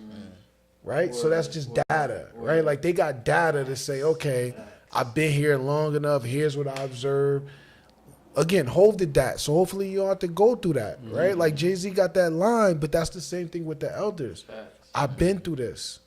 But the right elder would say, I've been through this, but these times look different, so you may need to go out and do your own thing, right? So just like you said, like I don't got all the answers. If you tell that to a young person, you like I don't got all the answers, but here's what I see, here's what I feel. I think that connection is what's needed because right now you got a lot of kids. Again, when you look at the kids that's on iPad, they watching content of other kids. So you got children raising children. I think we need to go back to the old days where again, like when I was younger, like most of my content was older people, bro. I was in third grade going to school with listening to Jay-Z album. Young as hell. Right. But it was and at the time he was what, 25, 26, but that's his context that I'm listening to it like, okay. Exactly. Wisdom. So That's a fact, man. these kids today, they don't got that, bro. Like they don't got no context. But I also feel like this learning though. from each other. But not to keep going with the. I don't want to make this a Talk back and about forth it, thing, Ike. bro. Think about the like. Maybe I'm tweaking, and I'm just not versed with like your current artists. But like, what artist is right now like is like. I'm afraid to allow some of my kids to listen to some of the music that's out. For sure. Let them listen to Kendrick. That's all I listen to. I feel that. That's Yeah, valid. like That's let them valid. listen to 'Cause Kendrick, it's bro. like, you know, Yeah, like he tapped in, bro. I don't really play too much. And me being an artist personally, but I think this is a part of like my newfound discovery for like creating like music as well too. I don't really play too much rap music or like music period in the car, period, when I'm with my kids. So like if it ain't dead silent, or a beat that I like this sound that I'm trying to get them to like turn me up to, or something that I've like, you know how long I was bumping So What with my kids before So What came out. So it's like something of that sort. Like I don't really play too much music for them, bro. You ever think you'll get into a different genre? He be singing. I be singing like R&B. I got some songs that I can kind of say they would probably fall under more soul energy, like slower. I feel like you could down. make an Afrobeat. I did one or two vibes. I probably never really Released it. I definitely never released it, but I've had like I attempted. He put me on. My boy Bob put me on. We call each other Bob, so if I ever say Bob, I'm talking about my big I bro. was gonna ask you. He put me on this song. This beat one time, right? And it was funny how the whole thing came about, bro.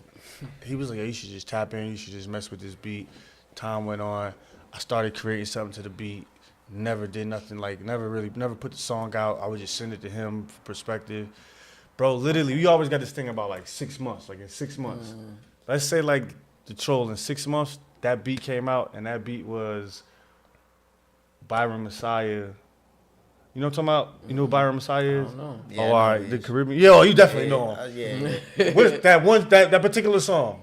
You took Clean your body from which part? Oh, yeah. Tell her what's the nigga run lip dog, right? When it live, when it Yeah, you know how crazy I felt. He was like, "Yo, I told you, you had an opportunity to like tap in with so this." you was gonna be on that beat. Yeah, bro. And then he took that beat. That's crazy. I was late to the party, but this happened to me another time with another beat that he sent me. But this beat wasn't on that frequency. This beat was just more like he's always like, "Yo, let's just tap in with a different frequency." Like, you know, just hit a new category. You know what I'm saying? And he sent me another beat, and I was like, "Man, you tweaking!" Like, but the beat was fire though. But it just was like I couldn't find nothing. I couldn't create nothing, right? Okay. Yo, I'm just sitting down one day and I'm watching TV with my kids. I want to say it was like Gracie's Corner or something. And then I just flipped and the beat came on. What are the kid channels though? And I just sent it to him like, "Yo, bro, you was on point again with just these certain beats or like just these energy, these new categories you could introduce." So I say all that to say, man, try something new, man. Like, you know, don't like I try not to really approach music these days from the same ear or the same attitude or energy that I previously had. Now I'm just trying to like make some authentic, honest, fly shit. And, Yeah, you bro. know, I remember I was like maybe like a year ago or 2 years ago. I was in Jamaica when that song came out. Like, but the Byron Messiah like first dropped. Yeah, I seen him performing in Jamaica. Was in every party, bro. Yo, every party I was at, every function, no matter where I went, that song was playing. Picture me sitting in Jamaica and watching him perform it. Like I was in Jamaica watching him perform this shit. I was like, "Oh, this crazy." Like, that's crazy. Like, word up, bro. That could be. Damn. Give me 6 months. That's what it is. Exactly. I was just about to say 6 months. 6 months from now, we'll see. Yeah. So I want to break it up. We're gonna get a little bit serious for this last segment. We're gonna pass it over to Mr. Youngblood, and we're gonna talk about what you came to talk about. All right. I'm gonna play this video. Run to the bathroom real quick. I know what this is. You know what this is? I know what this is. I'm gonna play this video, man, because that's what we're about. That's what Gator Gates is about. That's what the whole thing is about. That's what Neb Naba Lamoussa Morodenibig is about. Yeah. All right, we're gonna talk what we came here to talk about. You gotta say the name slow and clear, like all the way through. Neb Naba Lamoussa Morodenibig. Neb Naba Lamoussa Morodenibig. Neb Naba Lamoussa Morodenibig. Neb Naba Lamoussa Morodenibig. That sound like some Spanish in there too. It's just the rolling of the R. That's tough. Yo, shout out to Thomas Sakura, man. Thomas Sankara. Yeah. Ibrahim Traore. Yep. Speaking truth to power. Yep. Let's do it. What are we watching when we watch that video? Nothing. It was again, they took the whole thing out of context. We was talking about executive director. It had nothing to do with no vote. I don't even know what they're talking about. A vote and me trying to coerce this man to do something he didn't want to do. And that conversation was framed by a person that's running for mayor. So let's start there. He's trying to run for mayor. No, the person who put the video out, he got another video out. The guy, I don't even want to say his name. I only give him no airtime. But he's running for mayor. And he put the video out again. And he framed the conversation, the narrative that you read before the video take place. I don't know if y'all read that narrative in the context, beginning. Yeah. So he took the video way out of context with that narrative. That's just a lie. He don't even know what he's talking about. And I wish he was here so I could debate him because he's wrong. He's young, naive, and being led by ignorance, right? And he letting his ambition kill his own people. Oh, this is Ali. He sneaked this Assalamu in. alaikum. Walaikum salam. The video speaks for itself. The man, I wouldn't take his phone calls. The man came unannounced to my office twice. He came unannounced. That's a lie. You hear on the video, hey man, you didn't take my phone call. I didn't take his phone call because I told him the whole thing was about $2.3 million that he wanted to give to a Caucasian landscaper that been doing a bad job. I didn't want to do it. I wanted to give people a job. The tape is for itself. In the end of the tape, if you watch the second part, I said to him, watch what you say to me from now on. I'm going to go and do it, and I'm going to ask for an investigation. For 3 years, Alif Muhammad, to come from Waverly Avenue, Liberty Street, the Little Bricks, been saying that he is working with the FBI. You know why I'm working with the FBI? Because the money that they was stealing and taking and putting vendors there in jail was for low-income people, for senior citizens, and for disabled people. That's the people that benefit from the housing authority. So when you steal from the housing authority, you stealing from people that don't have no money. You ain't gonna steal from somebody that got money. But the reason why, because they ain't gonna let you steal. So all that, he came and my school, he worked in the school. All schools got cameras. And thank you, my brother, to tell you that New Jersey is a 1% person, that it ain't no illegal thing. But what I'm trying to say to you, I released the tape to the FBI, but I've been talking about the tape. I released the tape to the Attorney General. I've been talking Essex County. It's between them. It ain't between me and him and stuff. He can't say what he did. He convinced me. He tried to coerce me. He tried to convince me, and it's illegal to convince a housing authority commissioner, a federal housing authority to change his vote. I refused to change my vote. I must have said no 100 times. I asked the man to leave my office. He wouldn't leave my office. And one guy said, damn, he came back the next day. So what I'm saying to you is, y'all ain't seen the whole tape. I applaud Norwood. I didn't get a tape to him. I didn't give, but what I'm telling you is that the thing was about 2.3. It wasn't nothing to do about no executive director. Why you lying, man? You know the videotape gonna say it, And as far as me talking about the FBI, I've been telling y'all for 3 years in front of the council meeting, making that I'm working with the FBI. Yes, I will work the FBI to put your ass in jail because you're trying to take money from low-income people and disabled people. Yes, back in the day, 50 years ago, when your father, we'd have did something different. That's where I come from. And everybody knows your father was an informer. No, he wasn't. You an informant. At the end of the day, you lied. You put people in the housing authority. You and Dante Carter, you know it. It's on the tape. Stop playing. Mitty, I'll put it on record. When I send an email, you the first one to respond, motherfucker. Don't get it twisted with me. This police officer single down. No other way but to be me. You know I know you. Stop playing with me. Stop sitting up there lying. Be real with the people. You said the city is broke. Y'all bought it in house, and that ain't nothing but the honest to God truth. On the tape, you so stupid. That's what you are, stupid. That's what Noble said. Talking to the police. Noble said, shut up, Mitty. You on the tape is clearly the first 3 minutes is about that I wouldn't answer your phone call. For 3 minutes. What are you talking about, man? You lying. You're a liar. This my dime. I'm not going to argue with you. I'm going to let the tape. But I just gave the FBI and them the tape when I gave... Tell them to come see me. Tell the FBI. Tell your FBI friends come get me. We got another caller, Ali. You can call back in a second. Zay. He can't just go over me. Who is me? You know what I mean? We got another caller. Go talk to the feds, man. Would you let me talk? Yeah, talk to the feds. You've been doing enough talking. That's your whole thing. Talking. Stop. You talk too much. Talk at the council meetings. Talk to the federal government. You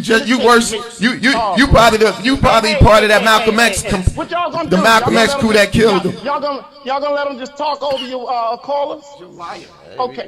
All I'm saying is, I'm gonna be honest. All right. I can't believe you played that. This is crazy. I can't believe you played that. You got some guts. Hey man, I mean, I'm saying this is what the point of all of this is. Like, I don't even believe it's really about like a speaking truth to power thing. It's just about being honest about what you're trying to do, right? And you yourself are, you're already, that's what I'm saying, like, you the mayor to me, right? Like, you already a pillar in the community for what you're doing thus far.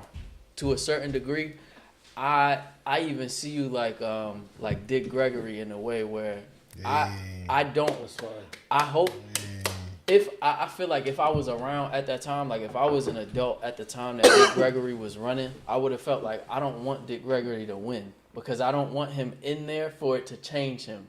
I don't want him to be altered by whatever that is because he's pointing it out. You can normally only do that from the outside. I have faith in you, and that's why I'm saying you my mayor already. I know that you have what it takes to do it, but it's not about speaking truth to power. It's just about telling the truth about what's actually happening. So the fact that you are on this path of like the data, the information, give it to the people so that they can have a say-so in what's actually going on. And now seeing that that's the response to people having the information, regardless of how they're getting it, right? Like it's inspiring, bro. It honestly is. It's inspiring because me taking these trips to Africa, me going to learn from indigenous tribes and seeing how valuable the truth is and what it does for people and to people when they actually take it with two hands and say, you know, like I find myself in leadership positions with what we doing, just stepping up to the plate. Not because I'm actually like, you know, so to like I have a title to say that I'm a leader and something. It's just me stepping up to the plate and saying like, I'm gonna get this done. I'm gonna make sure it gets done because this is what we working towards. And then at that same time, you automatically get the scrutiny that comes with just telling the truth about what's going on around you because you're trying to kind of get everybody on the same idea that like this is happening. You know, so it is inspiring, bro. And I want to talk about it. You know what I'm saying? So one of the questions that we have is that the Kajazariman, I guess you had looked this up. The annual budget for Newark is $1 billion. Where's the money going? That's a fact. I want to know, like, where's that going? $1 billion is a lot. I don't think people understand how much money that really is. Yeah. $1 billion. So I saw in the documentary you mentioned the only reason why you wanted to make money was to help people. But then you realized the annual budget of Newark is already $1 billion. So I don't even have to go make I don't even have to make that. That's the annual budget. Like what's happening? Like where's the money going? Right. It's there. Like, for real. Well, so like a lot of it is tied up in the system. And the system, I mean, in Newark, they just are continuing what's been done before. So if whatever's been done 10 years ago, 2 years ago, they're going to keep doing it. An example of that is things like the police, public safety. No matter what, they're going to throw most of our budget into like probably $250 million into public safety, police. No, they're not reimagining it. They're not imagining like what is the new version of police look like. They're like, no, that's just what we got to pay. Another thing is salaries. It's like, oh, we need these positions. So when it all comes down to it, you probably, I don't know, you like the city probably have like $150 million to do anything new, if that. If that, because that $150, you got to pay loan payments back. There's settlements, mad freaky stuff be happening in City Hall. They always getting sued, so you got to pay settlements.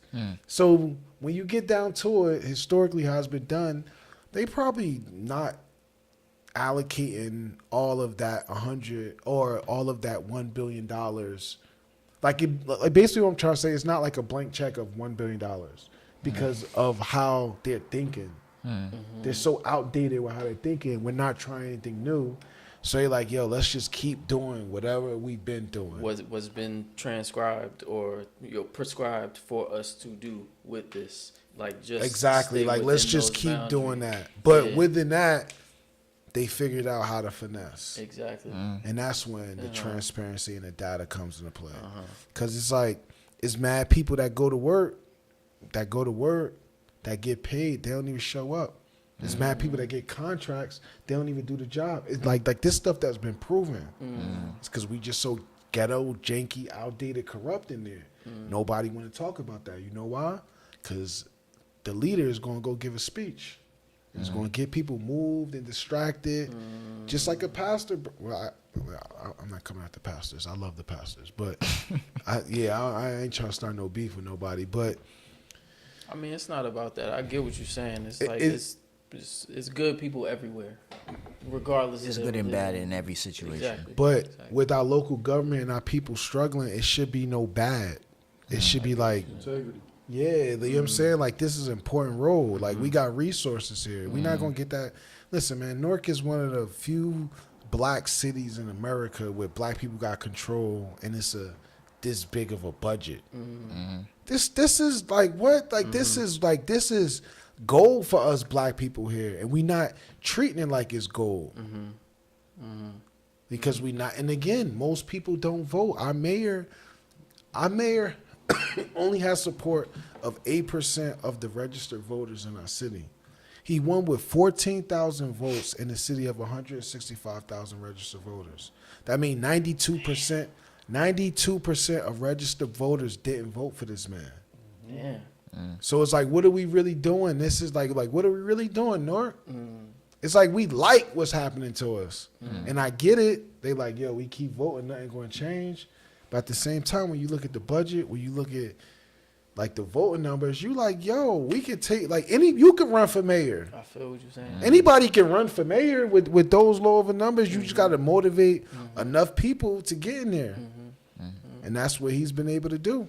And then you got his brother, again, that's his brother, bro. Like, that's his brother, chief of staff, talking like that, being accused of those things. That, at a minimum, it should be enough intellectual black Norkers with integrity that's like, man, what's going on? Right. But no, we don't care about, like, other things is what we care more about. And not stuff like this. And it's interesting because it's like the sort of negligence of those, like, the truthful things happening, or the truth kind of emerging at some point, the negligence of it to just go and kind of, maybe stand on the podium. And I'm just talking about politics in general, right? Like, you just go stand on the podium and you motivate the people that are already following you to follow you more. Not necessarily, like, you make some empty promises and you just kind of like get people fired up about you being in the seat, rather than it being like, let me actually address. I think that is really undermined, and maybe this is just me because I don't know if I'm a soft nigga at work. It's like, I really be feeling like there's a lot of opportunities where people could just step up to the plate and be like, I did some bullshit. Just say it. Like, just be honest and say it in front of everybody. Or some accountability type. And then if you take the accountability to say, like, I slipped. Bro, that's called integrity, bro. Right. Like, that's called integrity. A lot of people, a lot of people don't have integrity because you know why? Capitalism. Ain't no integrity in capitalism. Facts. So it's like, Facts. It could be, True. but it's going to come down to the consumers. And if the consumers want that or not. Off somebody else's You get what I'm saying? For capitalism. So now, exactly. So now if you got a mayor, they going to eat off the suffering by saying, Donald Trump is coming to get us. These white men, they after me. And then now, and then now your supporters going to be like, yeah, Roz, we got to protect you versus the white man. It's an emotional thing. It's emotional. And he knows, Roz Baraka knows that. He's a smart man. He know that. Like, you know what I mean? Newark is on the rise. Newark is on the rise. Newark is on the rise. He know what he's doing, man. Yeah. He know what he's doing, but he got his followers. You don't think he walk away feeling a little disdain with himself? He like his life, man. You feel nasty after doing that. No, that's like asking if so? John Gotti feel nasty. No. John Gotti ain't feeling nasty. He like this life. If I'm being 100% honest, the life though, I I live. think that realistically, like, as human beings, you always gonna feel nasty after doing something that's nasty. But the way that it fades, like how quickly it'll fade, if you're you're complicit and you thought about it and because people are saying it and you continue in it. Bro, not if it's a lifestyle, it man. Fades. Not if it's a quickly. lifestyle. I'm telling you, bro. I'm convinced that they think it's a lifestyle at this point. Yeah, I'm telling you, bro. Yeah, I'm telling you, bro, because if you like, yo, wait, that's how like Adedizio did it. Oh, that's how Ken Gibson did it. Oh, that's how Sharp James did it. Oh, that's how Cory Booker did it. It's our turn. And I have a question. That's kind of like what I was like. asking in the beginning, like earlier in the conversation, is like, do you think we're just inheriting just colonialism? Because at the end of the day, it seems like the system itself is designed for people with that kind of mentality. That's what I'm saying. To thrive. Like, he's my mayor, but I low key, I want him to be like Dick Gregory. I want him to run and have the societal impact. But bro, but not. I don't why want you think you don't want to be corrupted by guys? I'm not going in there as a personality. I'm going there with systems. I'm saying no matter like me or not, it's going to be the good systems that like the systems should be why we voting for people. I'm coming there with systems. I'm not the best orator. I got a stuttering problem. Like when I get behind this mic, I'm not trying to manipulate nobody or nothing. I feel you. And that's my weakness in the traditional political scene, right? Yeah. But that's why I'm going at the whole new base. I'm going at the whole new base. I'm done. And again, I only need 15,000 people, bro. Word. I'm going at the whole new base with people who are just saying we want something new. I'm not good with how Ras Baraka do politics. That's not my style. I saw you said in the doc too. He was like, my mother told me I could do anything. She ain't say I was gonna be good. She ain't say I was gonna do. I could do anything. Right. So I'm doing anything. Let's see. Let's see if I get people around me. And if Norkers don't want it, Norkers don't want it. And after 4 years I'm elected, Norkers don't want me. I'm gonna be like, all right, bye. Word. I'm not. You know, I'm like, all right, y'all want me. I don't, bro. I don't go nowhere where I don't feel wanted. That's just who I am. But hopefully, if I'm in there 4 years and then they realize they don't want me, at least the systems will be in place. At least they know what transparency look like. Right. You know what I'm saying? Like I'm coming with systems, bro. I'm not coming as a personality. Nah, that's admirable. That is admirable. Because so that's why I think I'm gonna be different. That's why I'm not gonna be like them. They coming in with personality. You can see it. I'm not like them, man. I've learned something through like a personal relationship with somebody who's very much like you in that sense, where it's like I'm gonna point out the personalities, like I'm gonna point out the people that are being performative for the fact that they're being performative, and I followed that person for a good amount of time, maybe like it was like 3.5, maybe 4 years that I was really like taking what that person said, like, you know, to heart and really trying to like change myself, because me personally, like I'm a very chill person. Like if people want to do what they want to do, I don't even really have like a commentary on it, especially if they're older than me and they have more experience in life. I'd be like, let me just, it is what it is. But at the same time, that person and you are teaching me that there's a time and a space for like you having to have a brain and be thinking that like, all right, if this person is being performative, then you got to be able to see through it, because some people don't even see through it because they're so used to it. They're so adapted to this idea that everybody has their best interest at heart just because they're in a specific position. You know what I mean? But that's not always the case. So you got to be able to kind of see through the reality of like of us all being humans and us being animals to a certain degree. Man, if you from Newark, you can see through a lot of that stuff. You know what I'm saying? You can see through it. You just was bred like to. Yeah, that's just how it is, because when you growing up, you gotta know who coming up to you and if they about to rob you or not. Like, you gotta know. So it's like you gotta, again, that's why I said if you talking to somebody and they blinking too much, you like yo, what you blinking for? But that's stuff that we grow up with, like learning. So a lot of this stuff is just my instincts, man. Just being, and that's the beauty of being from Newark, bro, is that it's a different type of intelligence that haven't really been quantified by white people. So we don't think we tapped in when it's like, yo, if we could build an economy around our intelligence, we would thrive. I feel you. I really wanted to ask you this question, like, because something you had said really caught my attention, and it was about the economy, and it was about kind of like having different systems of ways of paying ourselves, like having an independent economy within Newark. And I really wanted to get an idea or understanding of what you meant by that, because nowadays, the way the economy is going, the U.S. dollar is going like not to really throw our business out there. Like me and Kenny Bashu here, we actually have a property in the motherland, and in me paying the rent, I noticed that I have to add more money to the rent because, in a U.S. dollar sense, because the U.S. dollar is like value is decreasing on a rapid pace.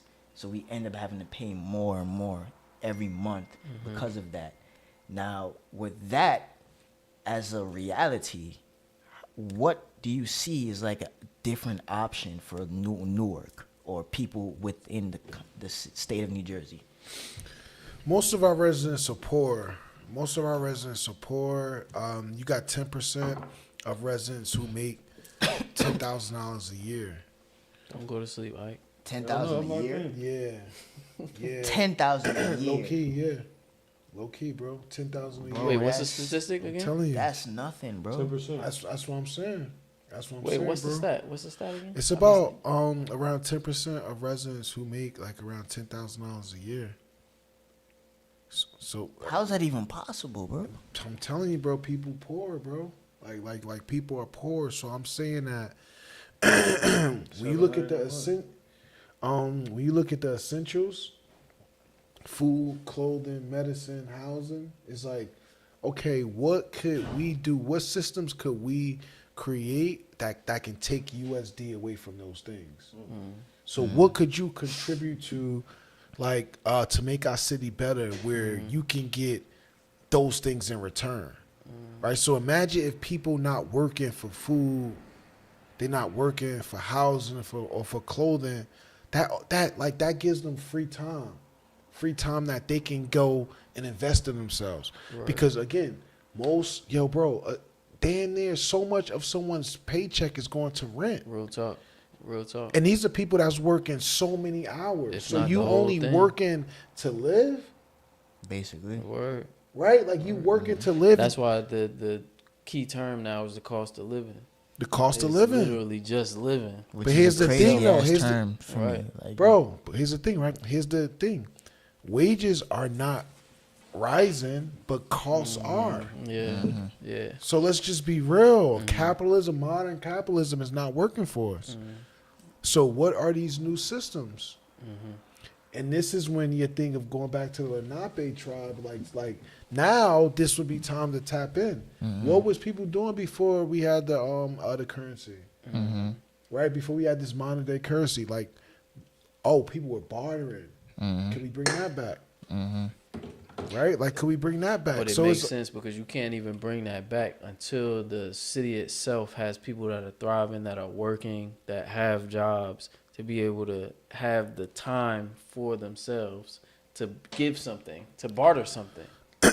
Well, we always have things to borrow. Like those people who making $10,000 a year. Yeah, exactly. Like they got time. They can be babysitters. Yeah. So you just need new systems. They can go around and pick up trash off the streets. You just need new systems that's going to incentivize people to do things so they can get volume back. And as the mayor, you are in control of creating those systems. So it's a whole new ecosystem. It's a whole new economy in ways that we're just like, okay, that USD, like you said, is losing its value. I got to do too much to get it. What new systems could we create where residents are not stressing and slaving over getting that USD?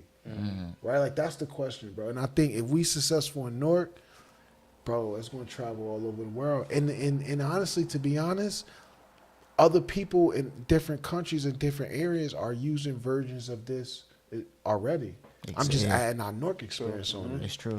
You understand? Yeah, because we were traveling in Costa Rica. Exactly. And I noticed that the payment system that they're using is not necessarily connected to the international monetary payment system. It's like their own kind of like private banking. And they use their own kind of crypto. And they all like have a network where they use to pay each other. They have people create apps and different systems.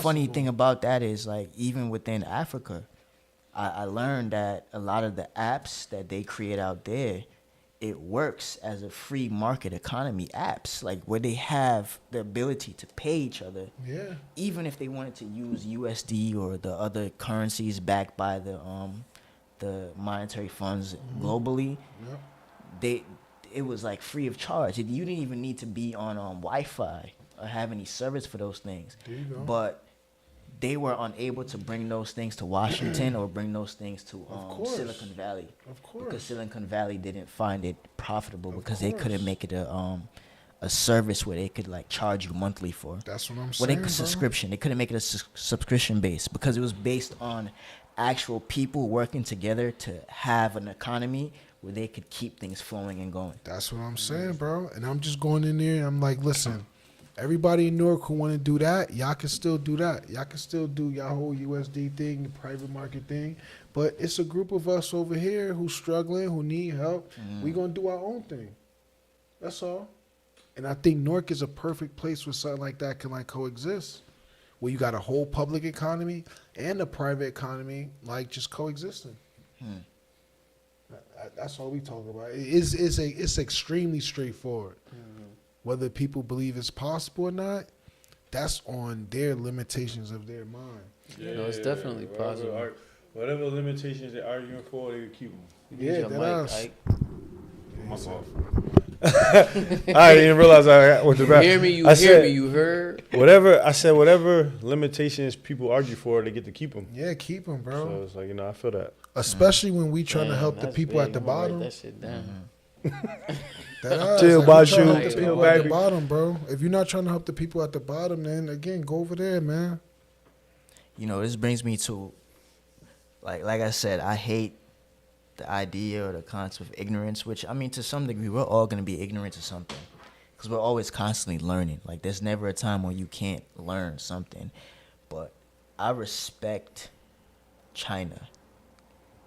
And I'm going to say why. Well, you have to. They respect themselves. They respect themselves because even their economy, the way they function as a government, is based on 5,000 years of their culture.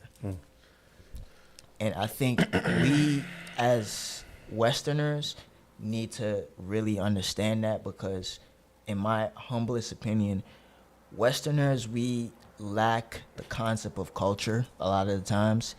And China has found out a way to use their culture to create a system of governance that benefits all. And I feel like a lot of what you're talking about and the direction you want to go is to benefit the all. But somehow, some way, for whatever reason, capitalism doesn't allow us to do that because we need people to be, what's the word? Capital. Brainwashed. Bro. Yeah, it's like we need people to be capital, but in China, it's because it's a cultural society. It's based on family. People can't be capital. But things can create capital to benefit people. Things can be capital. Right. When you're actually working on building the community, on the families, on the culture. But then when it's not, it doesn't have anything to do with that and it's just all profit, then everybody fair game. People become capital. And bro, I do want to address something you said about Americans not having culture. For me, when I think of American culture, I think of the Black American experience in America, which rightfully is a culture so. of resilience. Rightfully so. Which is a culture of fighting against oppression. You get what I'm saying? Like, there's a lot, bro, like when you look at, when you think about the people who protest now in other countries, a lot of that was them being inspired by what Black Americans did doing like the civil rights movement and stuff. You get what I'm saying? So I think we do have a culture. It's just it wasn't able to be monetized and really highlighted.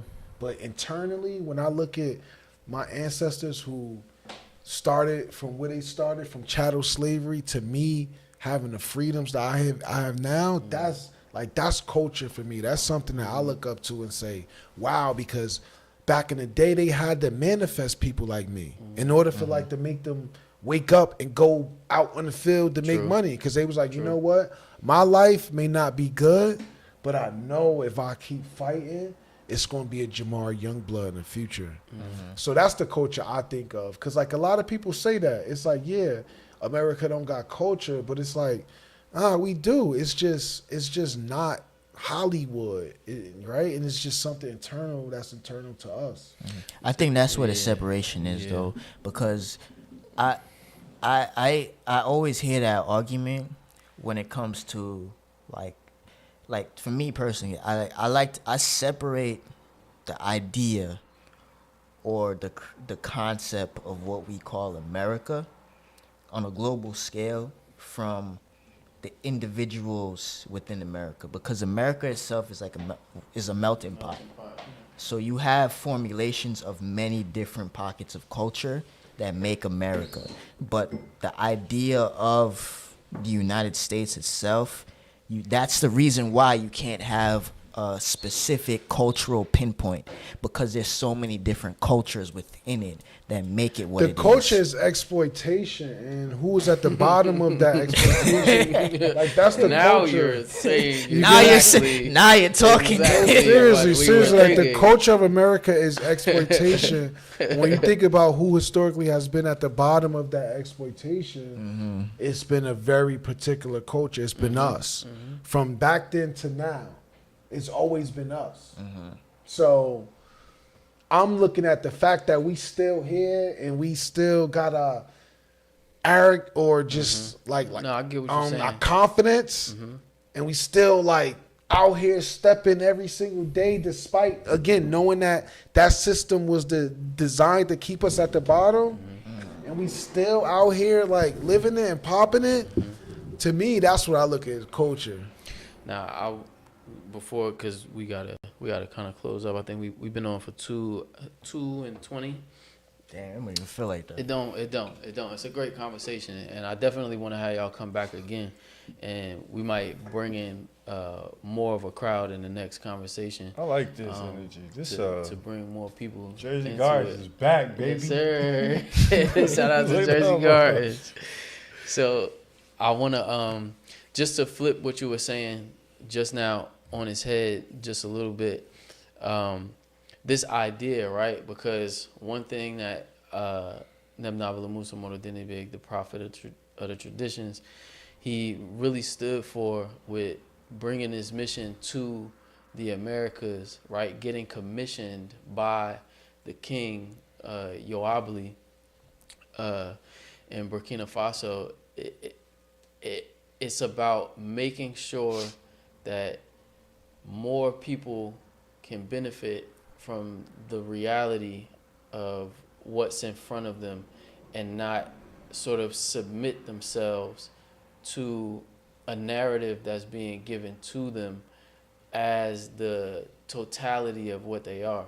And this is why earlier in the episode, in the show, I was talking about how like there's no real freedom, right? There's this idea that we have of it because of how we've been conditioned to think about these things because of the oppressor themselves that sort of took our grandfathers and our grandmothers and gave them the ideas that we've been building on from their lives, right? But if you continue down that same road of the history and you look at the entirety of the history, now you're talking about kings and queens. Now you're talking about kingdom. You're not talking about freedom, but you're talking about kingdom because that's what we come from. But bro, not all of us was kings though. No. That's not what I'm saying. I'm saying that kingdom is at our root. Kingdom meaning that the society that you live in, or that our ancestors at some point, what we come from. Yes, there were kings and queens. Maybe I wasn't one of them, but maybe I was a blacksmith that worked with a farmer that kind of built the community and the society on this idea that we will all work together and that all of the data is there because everybody's telling the truth. So I agree with you in a general sense that, like, yes, the reality is that we have to build from where we are. Like, you have to be practical.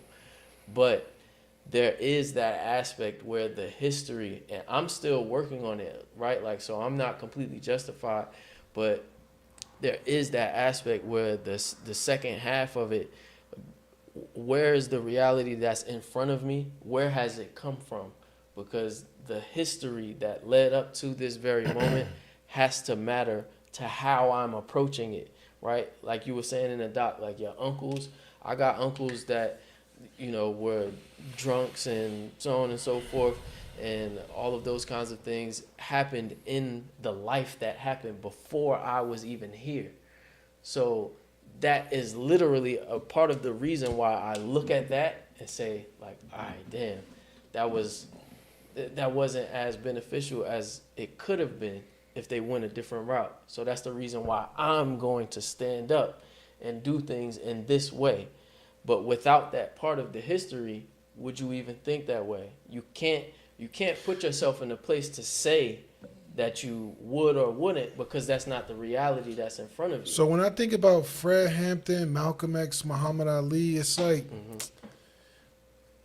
like sometimes you just need outliers, bro. Sometimes you need outliers to say, yo, I'm going to do what has never been done before. And I think in order for you to do what has never been done before, you got to free yourself from what has been done. You got to be somebody you never was before. That's what I'm saying. Like you have to. So maybe 99% of people could probably like go back into history and stuff, but you still need that one person to go out there and like go explore. Like what's out there? No, I don't disagree at all. Like what's out there? Like, and that's what I'm saying. For me, the freedom. And again, there's all types of freedom, bro. Freedom is such a big word that, like, nobody is gonna be truly free. We on Earth, like, you need gravity. So it's like who gonna be like, y'all want to be free from gravity? It's like, nah, bro, you need gravity. Believe it or not, I've heard people say that. I understand, but you gotta do a lot to be free from gravity. So I'm just trying to say, like, you gotta do a lot. You gotta do a lot. You gotta do the most to be free from gravity. More than the most. So I'm saying that freedom, like, bro, that's something that's like inside everybody. Like, what's free for me not gonna be free for you. So we all got our different types of freedom, and that's what I'm trying to say. And right now, my freedom is the fact that I can dream big for my city without limitations. That's freedom. Because go ahead. I was about to say, where you get that from? I just told you, bro. Like Malcolm X, bro. Fucking freaking Kanye, Steve Jobs, my mother, my grandma. It's just all this stuff in one. And then there's another thing. I really don't give a F, bro. We in space. I really don't care. Like people be trying to make me care about stuff. I'll be like, we in space. Like, what we talk about? We in space. Like, you care about that when we in space? It's like, bro, what we doing? So, again, that's why I spend a lot of time with myself, because a lot of people not on that time. But I think in Newark, I'm finding my people, bro. I'm finding my people who tapped in. You're going to. I'm finding my people. Finding your tribe. I'm finding my tribe. I'm telling you, once I find my tribe, they going to gas me. I'm gonna keep saying the truth for my tribe. They going to gas me. They going to be like, yo, we need more truth. I'm like, all right, y'all want something else? You know That's what? truth. You know what I find? All the time. When I find like most interesting about a lot of us as like black people, whether we're from the States, from the Caribbean, or even back home on the mainland, the motherland, or Africa, which we call Merita. I've even found black people from like Afghanistan, like our history is crazy, bro. Like real crazy. Bro, here's what I'm gonna do, bro. I'm gonna unite FBAs. I'm going to unite the Caribbeans, the Africans. Everybody gonna be united in Newark as black. But it's important that we all come together with our truths, and we all welcome each other first. Once that happens, we gonna be united, bro. I swear, because you're right, bro. We all black. We all got similar experiences, but I think we gotta acknowledge those differences first. Exactly. Acknowledge those differences. Be open-minded to those differences. Let's learn from each other. But we have to really unite on what makes us all the same. And one of the things that I notice makes us the same is that we're people who've gone through a lot, and we're coming from a situation that really, if you really like are honest about it, we have this identity based on our oppression. All of us. It don't matter where we come from. All of us have that, and that's a fact. How, Sway? Look at my hair, like you get what I'm saying? It's like, yo, it's a whole movement happening, bro. That's like, what I'm saying. That the fact that there's a movement about it. That's what I'm saying. It's like we have that for us, where because we went through certain situations, we have to have that expression for ourselves. So we end up coming up with this idea of freedom most of the time that is linked to that. Bro, I'm gonna tell you, but that's why Newark's so lit, bro. I grew up, and this may sound ignorant to a lot of people, but in Newark, I wasn't thinking about no white man or racism, bro. Like, you know what I'm saying? Like, I wasn't thinking about that. I really didn't start really feeling that till like college. So I'm 18 at this point. And then they like, oh, racism is real. I'm like, oh, I gotta like, y'all gotta show me. Right. I'm like, where's that? Where's that? I went out searching like, where's that? You end up having to code switch. You end up code switching, but capitalism, you trying to make money, bro. You trying like, you know what I mean? Right. So then that's when once I really understood capitalism, that's when racism really hit me. It started to make sense. That's when it started. I'm like, oh, that's what they talk about. That's a valid point, because most people don't make that connection. They really don't, because we are so much invested in being consumers. We don't see how capitalism is actually colonialism and slavery in disguise. We don't see it. There you go. We really don't see it. But if it wasn't for capitalism, we wouldn't be having these issues we're having in the Congo. If it wasn't for capitalism, we wouldn't be having these issues we're having in Black America. If it wasn't for capitalism, we wouldn't be having the issues we're having in the Caribbean right now. You know, I can't go on certain beaches in Jamaica because somebody owns it. As a Jamaican. That's crazy. Why? Because somebody owns it, and they want me to pay for it to have access to it when I have ancestors who fished on that beach. Nobody care again. You know, I get you, but that's the thing. That's power, bro. That's power. They got to a point where they like, no, we don't want you on this beach no more. And now that's why I keep going back to the point of freedom versus kingdom, because there's power and then there's authority. And one thing about the indigenous lifestyle is that you could be born with the authority to do something, but the power comes from the people.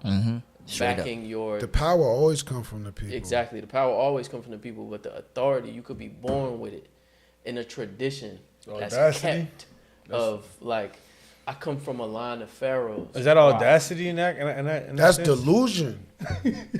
Like, what them pharaohs got to do with you being now? Where they at now?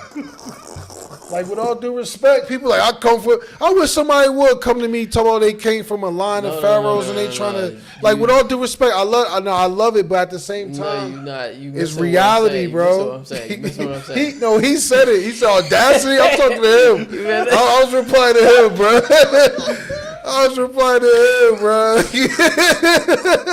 I'm like, yo, people be delusional, bro. Yo, it's 2026, I can't wait to have y'all back over here.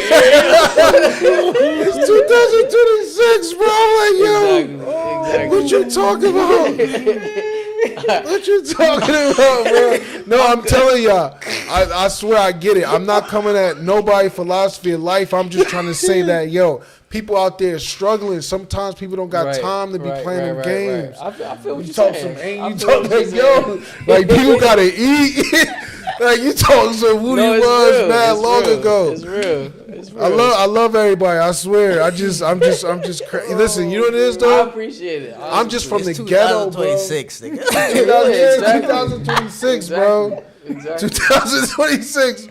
I swear. No, all that stuff, like, bro, whatever works to make you be like, you live your life comfortably and happily, follow whatever story, but don't be putting that in people's face and trying to like make them believe something else. No. And that's key right there. That's key right there. But that's the key, yeah. Like, it's not about it's not about making anybody do it, but realizing that it's a part of the story. That's it. Bro, it could be a part of the story, but just don't do too much is what I'm trying to say. Yeah, of course. Like, be your present self. Like, bro, like, be your present self. Yeah, have good energy, help, participate. Like, don't again, because that borderlines in manipulation because we don't really know.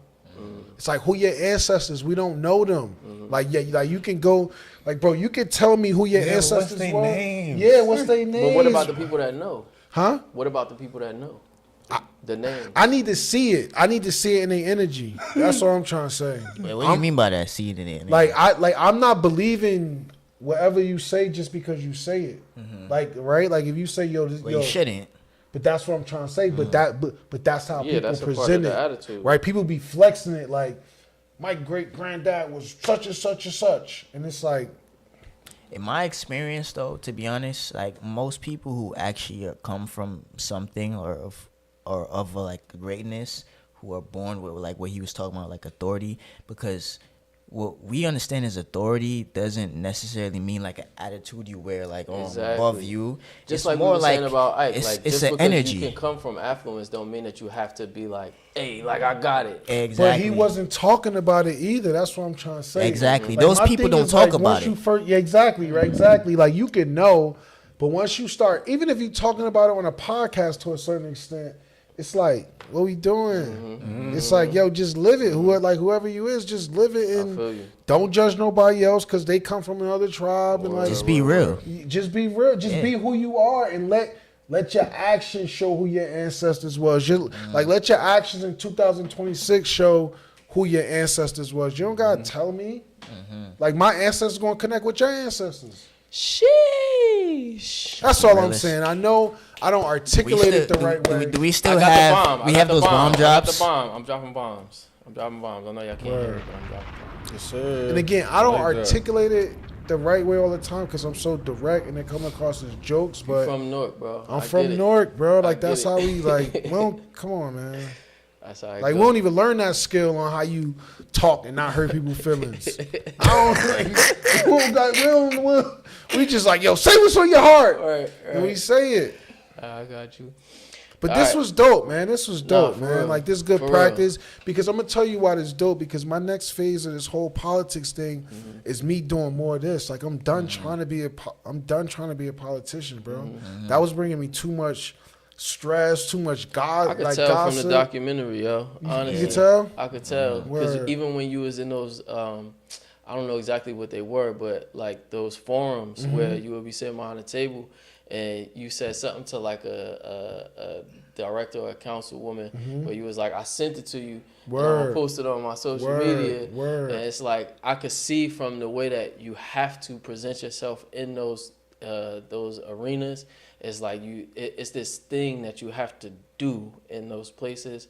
That's just it's not you. It's not human to begin with. Like even if it's not you, it's just not human to begin with because you can't just be yourself in those places. So again, this was the first time I'm presenting myself as a mayoral candidate where I feel like, hey man, like I'm gonna be myself, and if Norkers like it, they like it. And if they don't, I'm gonna figure out what to do next with my life. You get what I'm saying? But I'm done trying to trying to perform and impress people. I like that for you, Bob. Yes, sir.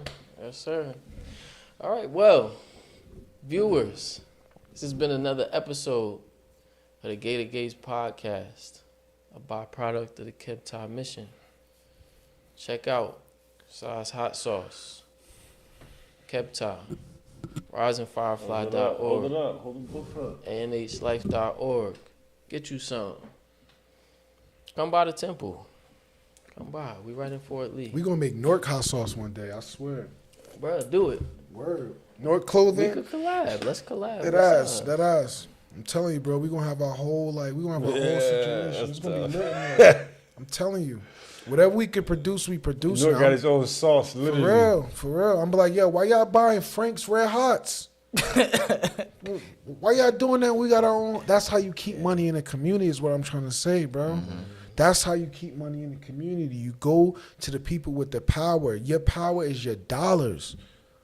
Let's create. Let's create. Let's stop being consumers. You know what I'm saying? Like, that's what I'm going to teach the residents about. Y'all, like, yo, y'all got so much power in y'all dollars. Look who y'all giving y'all dollars to. They don't look like y'all. They not investing that money back in the community. Use your power. We have power. That's real power, your dollars. Word. So that's why I should be mayor, bro. Cause stuff like that, man, we gonna transform the city. Jamar's the mayor. Word. I'm about to turn this off. Y'all got anything? Any Go final ahead, notes to go on say? a rant, Come on, Bob. Come on, Bob. I got a project coming out called. Speak. Oh shit! I got a project coming out called "Family Over Everything" Volume 2. It's 5 tracks. First track is an intro. The other Yo, 4. spit a verse for something real quick, one time. Swag it out. Oh, you beatboxing? Come on, Bob. Shout out to the y'all mans that came through and bought phones that turned me up, kept me in the zone. Like, let's get it. A got the juice, no minute made. Master your self image. A then you gonna get chicken. A don't be lost in your silly ways. Catching plays like Willie Mays. How I made it through the tricky maze through all my iffy days. Had to switch it up because I'm really wrong. Got a family that keep me home. Had to readjust my mindset so when I'm feeling off, they'll see me on. But I start a business if you need a loan. Get an upgrade. Let me see your phone. That's about it, man. You know, so check out my new music. It's coming out real soon. It's called Family Over Everything, Volume 2. Got my kids on What there. they got to search when they look for you on YouTube? Ikenna, Ikenna. My father's strength, you heard? Yep. Got my children on there. Got my lady on there. Got my queen on there. So, you know. And, yo, one thing we spoke about, or that my OG, he referenced it. I'm really on that. And that is, I said master your self-image. But the other version of that is control what you think about. Because that's going to turn into how you feel. How you feel is what's going to turn into how you act.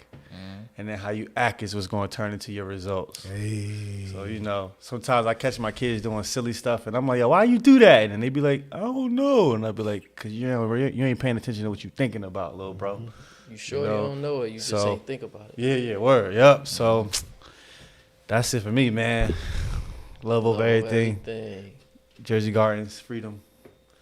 I love y'all, man. This is dope. Hell yeah. Kebtah. Last Shout out to the Kebtah community, my brothers. Yep, absolutely.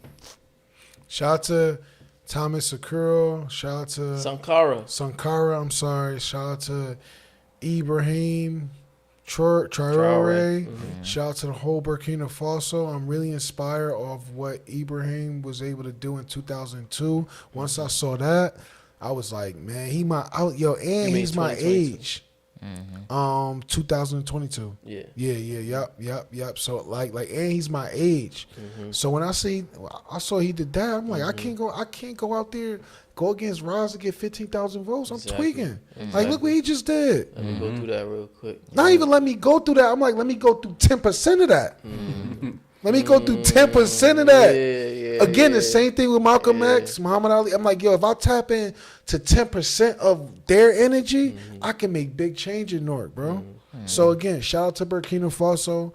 Shout out to everything, the whole energy that's going on over there. I'm really, really inspired. I'm really, really inspired. And that's a fact. And you're inspiring us, bro. Yep. Proud of you, yo. You too, Ike. Thank you, bro. We all inspiring each other, man. Word. Keep doing your thing in the spaces, in the places, and with the people that you're doing your thing with. And many blessings to you, bro. Many blessings to both of y'all. Thank you, Kenny. Until the next one. Like we say in Jamaica, big up yourself. Yes, sir. Right. Big up yourself. This has been another episode of the Gator Gates podcast. We'll see y'all next time. Peace. Peace.